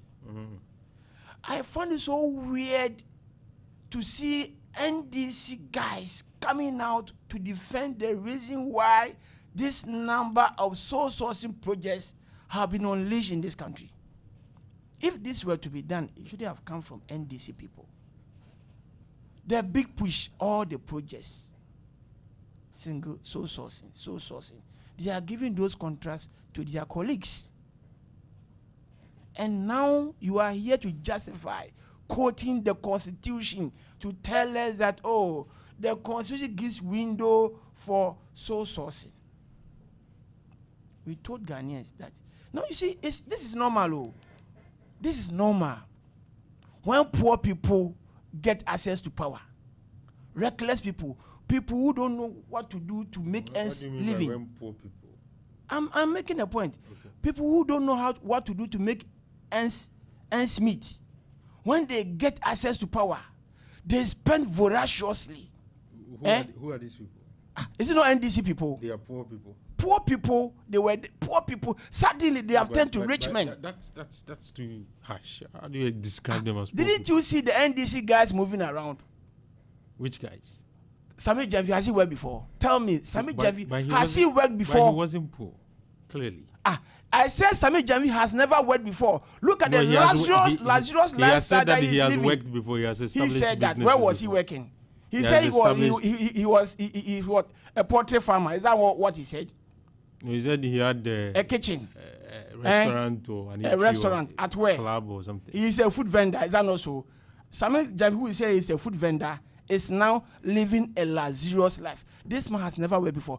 This guy, the other guy also went he used to work with Ibrahim Mahama. He used to work for Ibrahim Mahama. Ibrahim Mahama is very successful. What work was he doing? What work was he doing? He was not doing any work. We were all in Ghana. He was not doing any work. Describe him as poor. He's a poor man. He was a poor man. A poor man. Someone who has never worked before. How can the person be a poor man? Please. The fact that you don't know what somebody is doing does not mean he's a poor politicians who were fed by their wives. They were giving pocket money by their wives. No, go and look at the lifestyle that they are living today. My brother, it is so painful, painful. When you see these people now embracing soul sourcing, it tells you the kind of people that we are working with as leaders of this country. They came out, talk as if they were angels, telling Ghanaians that there is rot in the system, and when we give them power, they will come and right the wrongs in this country. Ghana voted for you people, and look at what you are doing. Look at the number of contracts. You come and tell me it's only 41%. Let's assume it's 41%. Is it small? The big push, all the monies have been pushed into big push projects. And you come and tell us it's only 41%. You know no shame. NDC people. Their justification is that all these contracts were already given. So to ensure continuity, to ensure that there's no issue of redesign delays. Just have the contracts were already given to contracts. It was they want continuity. So it is not true. It is not true. If NPP has given a contract out, then it will be an NPP contract. So if you want continuity, you allow the contractor to continue with the project. Yeah, that's why they have. That is not the case. That's not the case. They have given the contracts to their people. They have abrogated some contracts and given new contracts to their people. That is what is happening now. Now there's an issue in the media. Now NDC government went out to secure whiteboard marker for students. That was in September. Through soul sourcing. One whiteboard marker cost 30 Ghana cedis. 30 Ghana cedis. For the population of Ghana, more than 3 millions of boxes. For 30 Ghana cedis. But when you go to the market, a retailer sells a marker, a box of marker at 15 Ghana cedis. That is NDC for you. That issue will come for discussion. Look at the way they are milking the system. No idea of that. Oh, I will push it to you. Okay. Look at the way they are milking the system to make money for themselves. And you know why they are doing all these things? They are voraciously looking for money so that they go and contest, because as presidents, look at the number of people who will come out. The number of people who will come out to contest as president because John Mahama is going.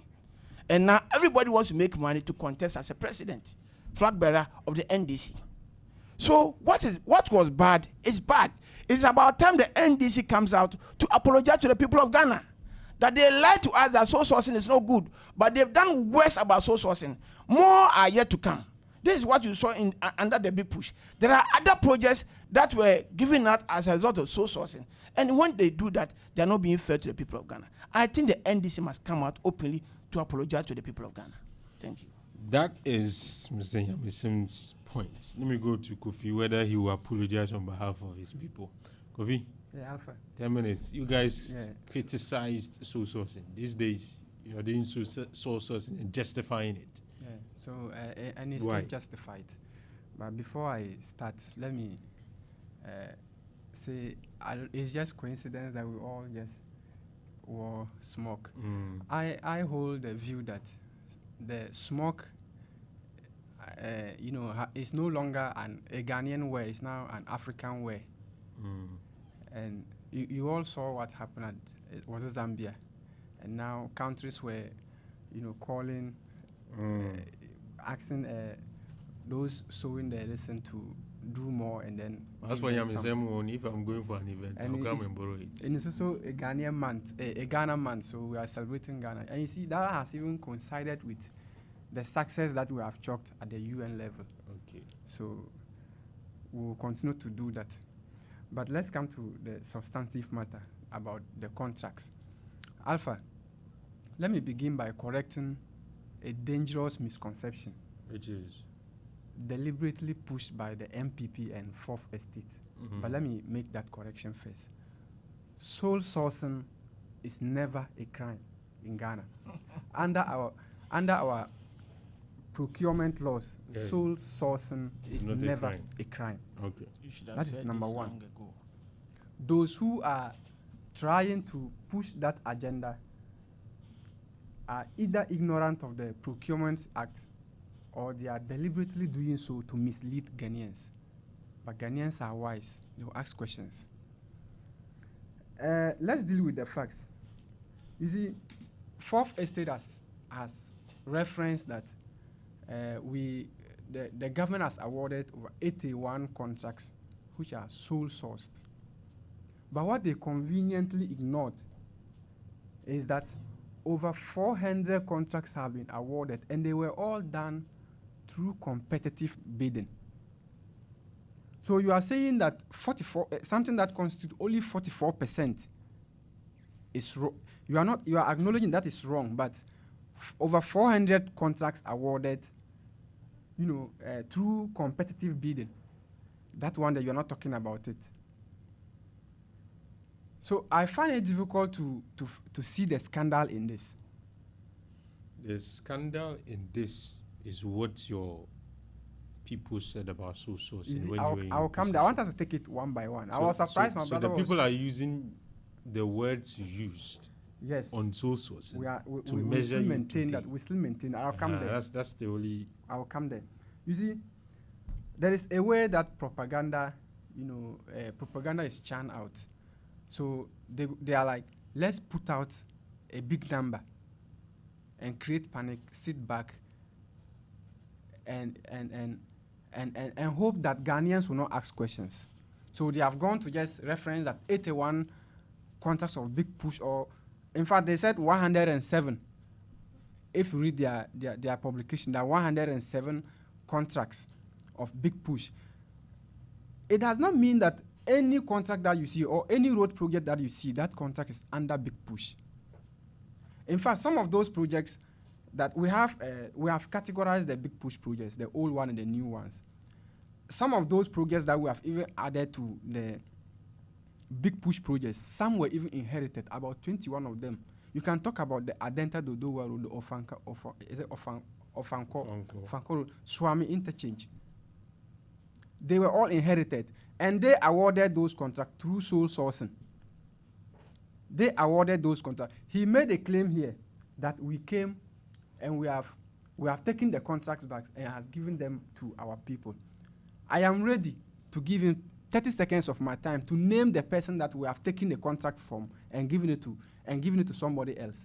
The Swami Interchange, nobody has been changed. the contractors, they are still those on site. And it was the MPP government that awarded those contracts through sole sourcing. So it is surprising that these people turn today to talk about something they abuse in the future.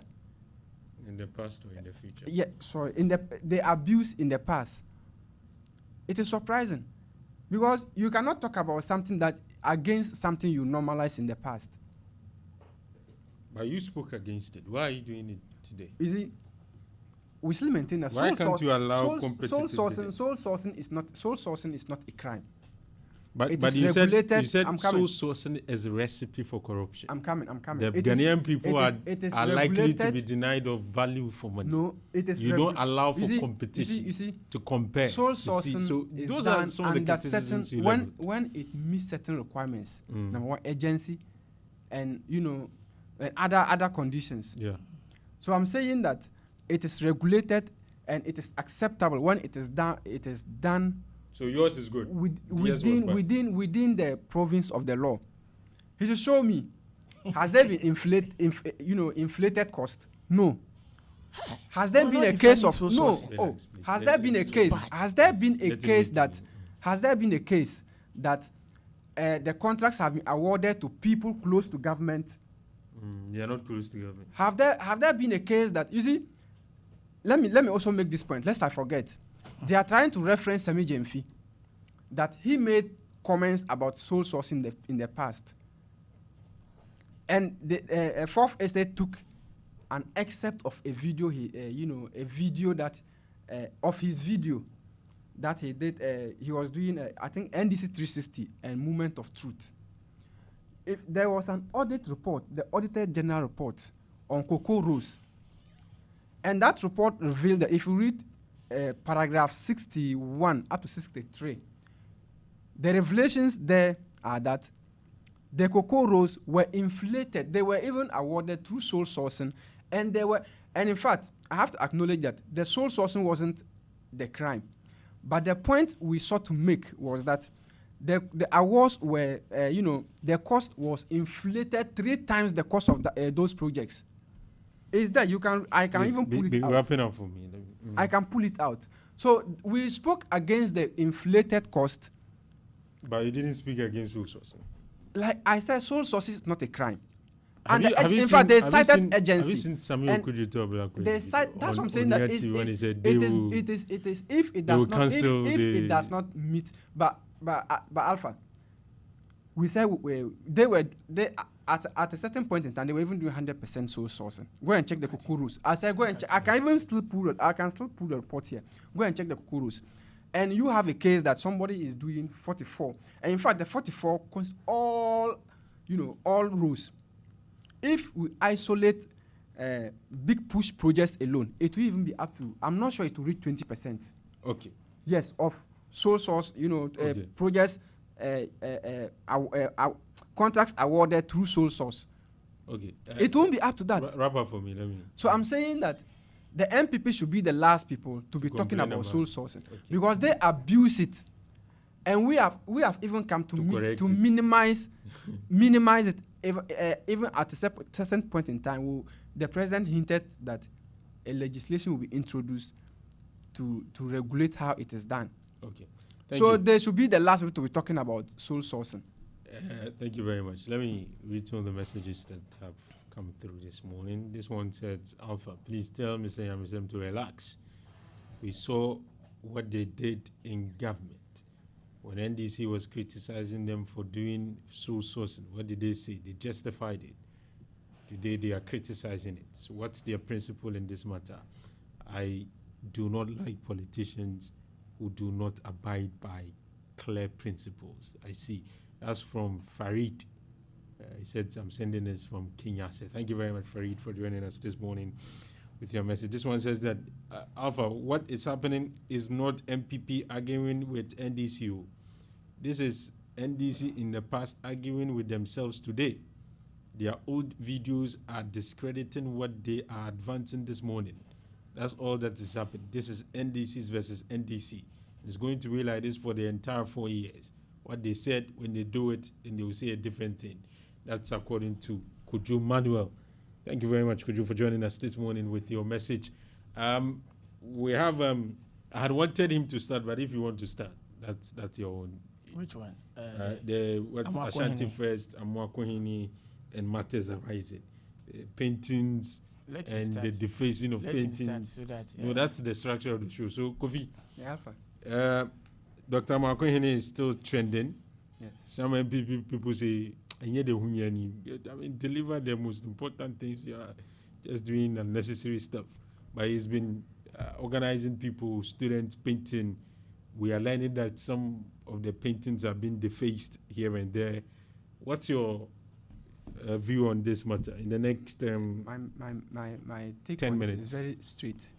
You see, first of all, we have to even commend the regional minister for the introduction of the Ashanti Fest, which I'm not sure has existed until he emerged as the regional minister.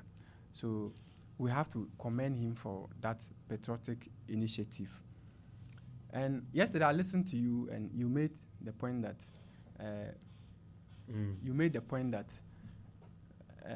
development is not just about infrastructure, but it's also about the cultural identity you give to yourself. And that was very, very powerful. You see, the Ashanti Fest go beyond, just fanfare and other things. It is giving the region a certain identity, promoting tourism, and in fact, it's promoting jobs. It's creating jobs for other people. You see, so it is something that we have to come together as a region, irrespective of your political affiliation. You must support. If you are so concerned about Ashanti region, you must support what the Ashanti regional minister is doing. Yes, some people will acknowledge what he's doing, but the reason why some people have issues with him is this quote and unquote neck pressing kind of. Some people think it's as a regional minister. I mean, focus on the most important things. You don't have to be the neck pressing, and you see, it doesn't sound well. It doesn't sit well with people. He is cooking at the same time. It doesn't sit well people. Those who did not do the right things, there are those that it doesn't sit well with. If you did everything right, you have no business with, or his neck pressing, cut no eyes with you. So if you are a regional minister, you have to live above. You see, I see people and hear people make commentary like TikTok minister, social media minister. That is very, very, very unfair. In fact, modern day leadership requires that. Presence on social media. No, relax. It requires that. In fact, I'm saying modern day leadership. Don't worry about modern day leadership. Yes, requires that you have daily interaction with your people on various platforms. Yes, and you cannot do so by roaming from one house to another, one street to another. You have to do that. Technology has provided that space, and you have to be doing that through that. And he is doing it so. In fact, he is through social media. He picks up information of places that needs, certain things to be done. Through social media, he will be able to know that this place, the traffic light here is not working. The bridge here has broken, and quickly he instructs, and experts will be there to correct those things. So people making the point that social media minister, I don't see the point.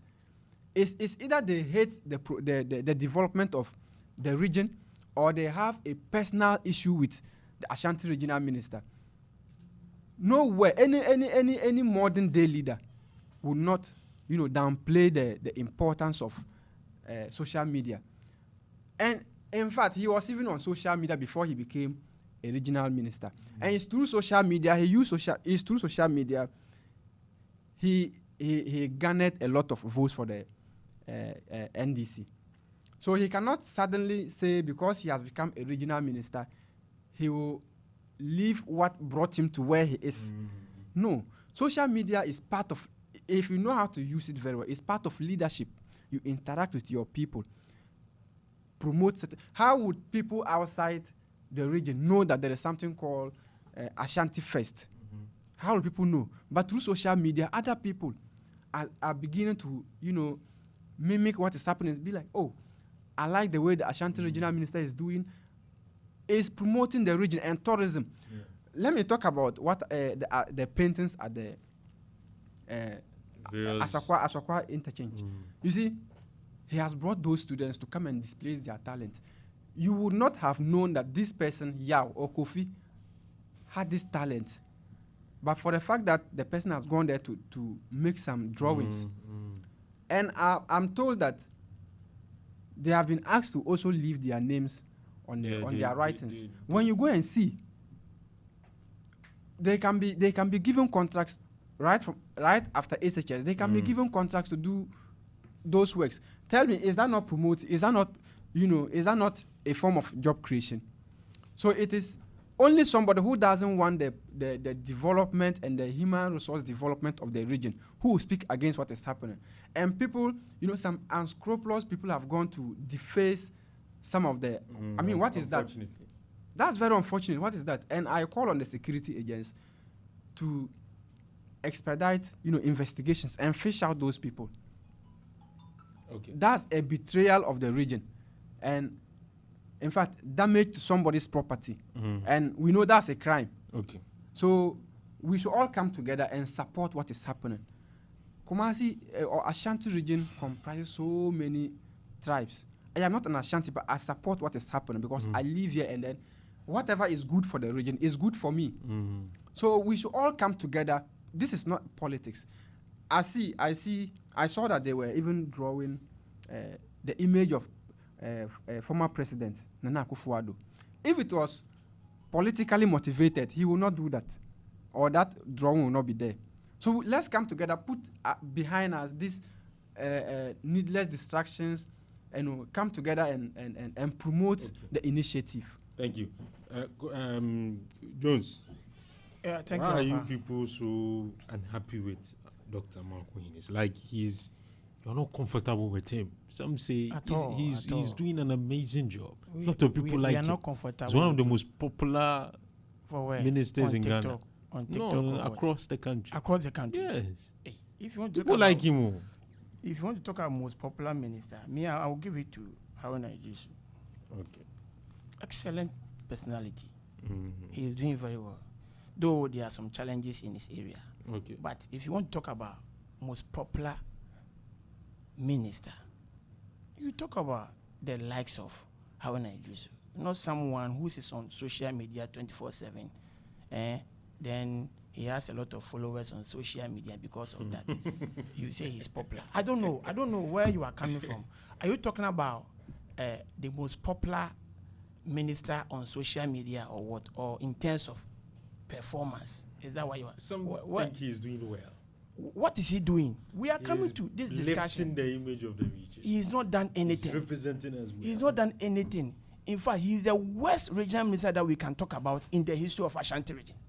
Now let's look at these issues one by one. Now, when you are a regional minister in Ashanti region, you must do well to think outside the box to deal with the pressing challenges of the people of Ghana. In the first place, when it comes to job creation, jobs, Ashanti region is struggling in terms of jobs. Now, the cocoa farmers, about 60% of the cocoa farmers are from Ashanti region, or maybe 40% because BA and other areas, yes, are also there. About 40-30% are from Ashanti region. Yes, they are from Ashanti region, and they are struggling. What has he done about that as a regional minister to save the cocoa farmer? Now the youth unemployment in this country. Now what has been his trump card? What has he done so far? He should come out and tell us that after becoming a regional minister, these are the things that I have done to create job for the youth in this country. Nothing to show. You come and tell me that he is the best performing regional minister. He can do something. He can do something. Did the former minister do anything? Now, we are talking about the regional minister who is here right now. When the former regional minister was there were lots of factories that were springing up in Ashanti region. Yes. 1D1F factories. Are you not aware? We are in Asqua. Both are not factory. was under the former regional minister's regime. What is it, VJ or something? Yeah, just close to us. Yes, close to us. All these factories were revamped under the former regional minister.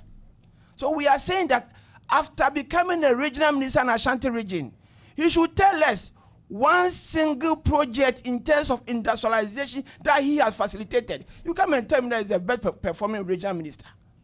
Of course, you can say that in terms of TikToking. You said when it comes to the most trending minister, you can talk about the Ashanti regional minister. But when it comes to thinking outside the box to create opportunity for the youth in this country, it is zero, nothing to show. Nothing to show. Nothing to show. Now let's look at roads. He's doing this one. My brother. Roads. How do you call it? Roads. Under him, you see, I was expecting Frank Amakwehene to step up and tell the road minister that enough is enough. The Swami interchange is going to see fourth year into the future. And not under my watch would the Swami interchange be changed from 4 to 2-tier interchange. You are there conniving with them and telling them that no problem, reverse it to 2-tier interchange. You are here, Ashanti regional minister. Don't you think that would be a disgrace to Ashanti Hene? Don't you that would be a level of disrespect for Ashanti Hene? Now, Greater Accra deserves 4-tier interchange. What about Ashanti region? The second largest city in Ghana. And you are here as regional minister. You don't care about Ashanti Hene. And you are happy that you are defending that, oh, the 4-tier interchange is too much. Let's make it 2-tier interchange because you don't care about Ashanti region. You come and tell that he is the best performing regional performing minister, not even regional, best performing minister in Ghana. One of the best performing. One of the best. For where? Maybe in the eyes of the NDC guys. Now let's come to Galamsey. Galamsey in this country. Look at the way the lands are going out. Look at the way people are destroying water bodies. Is he not involved in the Galamsey thing that is happening in our country? As in involved, is he not involved in drip machines that are supposed to be in the district to be reshaping roads? What are happening to the drip machines? They find themselves in Galamsey side. In this region? In this region. Where? They find themselves in Galamsey size. This is public knowledge. Drip machines. But not in this region. In Ashanti region. I know it happened. Ashanti region. Which district? Which municipality? You do your check. The information is out there. In Ashanti region. Amansie area. The drip machines found themselves there. But that's the now, where was the Ashanti regional minister? Is he not the head of regional security? Yes. So what has been the role that he's performing? As a regional minister, you are there. And the national security coordinator, regional security coordinator, and his deputy have been cited for engaging themselves in Galamsey. What has he done about that? And we call this person the best performing minister. Of course, that will be under NDC regime. Out of 100 ugly people, one will be handsome or beautiful. So maybe if you look at the number of ministers that we see in NDC who are not performing, maybe Amakwehene may be seen as the best. But for those of us in Ashanti region, the most disappointing minister we can talk about is Amakwehene. He has done nothing. Now you are talking about Ashanti first. You think running Ashanti region is all about Ashanti first or what? Ashanti first should be left in the hands of the metropolis and the districts to handle those things. And that's what has been happening. If you go to the schools in Ashanti region, it is being financed by those people, the district assemblies in other areas. So enough of that. Amakwehene should step up as a minister and be serious with the problems of Ashanti region. You should be thinking outside the box. So you would choose Simon Osei-Mensah over Dr. Fafana? Of course, but why not? Why not? Because I'll give you an example that in terms of job creation, Simon Osei-Mensah will mention 1 or 2 projects on industrialization that step up under him. But with Amakwehene, tell me, one single project that Amakwehene is propelling to ensure that there is job creation in Ashanti region. There is nothing to show. Look at the Ashanti First. Ashanti First. You call that job? Anyway, I leave it to our listeners. I leave it to our listeners. Now we find buzz around it. When they are holding the event, people come in, sell stuff. All of these so people say ice water, kinky, and because of that, a job creation. Yes, it is so annoying to hear these things. Why is it annoying? My brother, people want to talk about bread and butter issues. People are giving birth. They must take their children through good schools. Okay. They must give their children 3 square meals a day. Okay. Proper jobs. People are thinking about sustainable jobs. And you are here moving about, touting yourself that you've done well by mocking yourself with this Ashanti that we are talking about. Now, for all that, he's mocking himself. Now, for all that you may not know, my brother, for all that you may not know, I'm so disappointed in that guy. But he's a young gentleman. Don't say guy, see, please, because of his position. I say he's a young gentleman. A young gentleman. He's our leader. He's a young gentleman that when he was given the appointment, I saw that it was an opportunity for the young people in future. So in case Dr. Bawumia also comes, he will say that, NDC gave that small boy an appointment, and with that, we're also going to appoint a small boy to become a regional minister or maybe minister or whatever, so that the young people can step up and showcase their talent. Now look at the disappointment that this man is giving to the people of Ashanti region. It doesn't give opportunity to other young people to step up to also take opportunities. Thank you very much, Mr. Yamisem. I'll give you just a minute each to deal with the UN thing, but let me read some of the messages I've seen from Kelvin Kinyas. He says that whether Mr. Nyamesem likes it or not, Dr. Frank Amakohene is by miles the best performing regional minister in the history of the Ashanti region. In terms of TikTok. One of the best. You didn't say that. One of the best performing ministers in this current government. Hypocrisy is a chronic disease. It must be looked at critically. The MP, he said, thanks. I am Kelvin from Kenya. Said. This one said, Alfa, I hate to mention that I agree with Mr. Nyamesem. What Dr. Frank Amakohene is doing is playing to the gallery, pretending to be working, but in reality, that's what who is saying.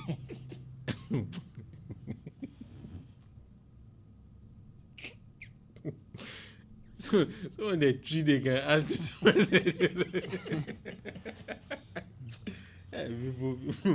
This one says that I am right. Thank you very much. Okay. Right, why are they why? Okay, we've heard you. 54. So let me do 2 minutes. Mr. Yamisem. Yeah. The UN thing is a big deal. It's not a big deal. But you guys, you didn't. It's never Ghana convincing 123 countries. We didn't convince anybody. We went there to vote. But you have to convince people to vote for the motion. We didn't convince anybody. We didn't convince anybody. We have to campaign. No, we didn't campaign. Nobody campaigned. Nobody campaigned. Nobody did anything. We went there to vote. The issue came for discussion, and they said we should vote on it. And who doesn't know that slavery is a crime to humanity? Even the whites themselves, they know. So those other countries, those white countries who were even voting in favor of that. Look at the way blacks have suffered, the trauma that they went through before they landed themselves in. Do you think President Akufo should share in this credit? Oh, why not? Why not? He started those things, not even himself. It was started by Akufo and other people. Akufo came and continued, and John Dramani Mahama came and voted. He has finalized. No, he came and voted. He came and voted to that effect. So this is not any achievement that we can attribute John Dramani Mahama. He has not done anything. Now the compensation, if it comes, fair enough. But the most important thing, my brother, the most important thing is that John Dramani Mahama should open his eyes. Now you see that very soon he will become a lame duck president. Why? Because he's leaving the scene. So there are some decisions that he takes in some years to come that people wouldn't care to work with it. So it is about time that he step up to do the right thing. His people are taking advantage of the system to mess up in this country.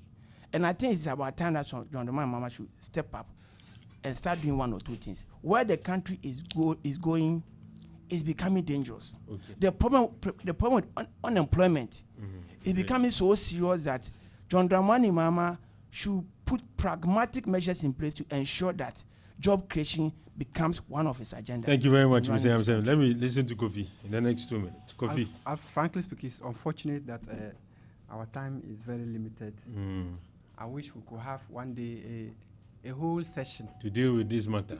Not this reparation issue, but Ashanti region in terms of use your time to talk about Ashanti region. I will not go wild. You will go there because I am surprised that, in fact, it's not surprising that these words are coming from the MPP. You see, the truth of the matter is that Dr. Frank Amoakuhene and the NDC family in Ashanti region here do not need validation from the MPP. The ultimate judgment lies with the people of the region. They know that in terms of performance, Dr. Frank Amoakuhene is head and shoulders above. Bright says he's just pretending. I can say that he's part of the MPP family. Oh, maybe he's not. He is. Because if you are discerning enough and you are in the region and you want to remove your political lens, you will know that Dr. Frank Amoakuhene, in terms of performance as a regional minister, is unmatched. Give us examples. And I'm telling you that the regional minister, when this issue came up, I think 2 weeks ago or a week ago, he boldly published what he has done. So give us examples. Look, I have them here, plenty. What do you call it? Let's start with job creation. Let's start with job creation. You don't come and tell us that you went on radio station and went on. That's what I'm saying. That's what I'm saying. That job creation. Let's start with job creation. They are enormous. They are enormous. That's what I'm saying. That we should have a day to ourselves. A whole session. Talk about it today. It's talk here. about it today. Our time is limited. Use more time to explain it to us. Construction of 6-unit classroom block. Look at this man. Store staff, look at this man. And girls. 6-unit classroom block. Alpha. Where's it classroom block? Is not important. All these projects, they can we be are traced. talking about job creation. You are saying that we had a situation that a former regional minister was sat in a radio station or TV station, and he was asked to name what he has been able to do. He said he should come to his office. And you are the saying projects that in your office. You are saying that no, were the projects hiding in his office? So disappointing. But the regional minister has been classroom block. We are talking about job creation. He has been able to publish. You are saying 6-unit classroom block. Has been able to publish his achievements and has dared them to also publish them. Our time is limited. They are here. They should publish and let's see. Okay. Alpha, I please give us just have a day for us and let's do the comparison. We are writing them down. We are going to do a painstaking analysis of in terms of their performance. He's ahead of you people in terms of performance. On this note, on TV, he should name just 10. Alpha, on this note, he couldn't. He said he should come to his office. As the national chairman said, any idiot can build a house. You see, any idiot can build a house. So the NDC does not need validation. You come and tell us that he has put out the MPP classroom block for the MPP project that costs about every 300,000 Ghana person in the region knows that because of that, the Ashanti regional minister is performing. And their headache is that he is taking away the MPP that is their strong role. They are fast losing it. That is their headache. So job creation, tell us what is it about job creation? Job creation, tell us. Now he said that job creation says in the classroom, job creation. That's what I'm working here. You are here, you talk about 2-3 minutes. You couldn't talk about the achievements of Amwakuhene. You are here defending your party and this. Let's leave it here. So where is it? He has published them. Also, we are giving you extra time. Mr. Jones Yamese you also did say. Is the constituency secretary for MPP in the Kwabi's constituency. Mr. Kofi Asha is a member of the communications team. Now the storm is over. Let's leave the studio. It's good that you guys have ended the way you've ended. A lot of messages have come for you, but I won't read them. Read them for us. I won't read them. I was here with Makwaja, Janice Obuku Ajiman. My name has been Alfa Ali. Have a very good morning. God willing, we'll meet tomorrow again. Thank you very much for doing the listening.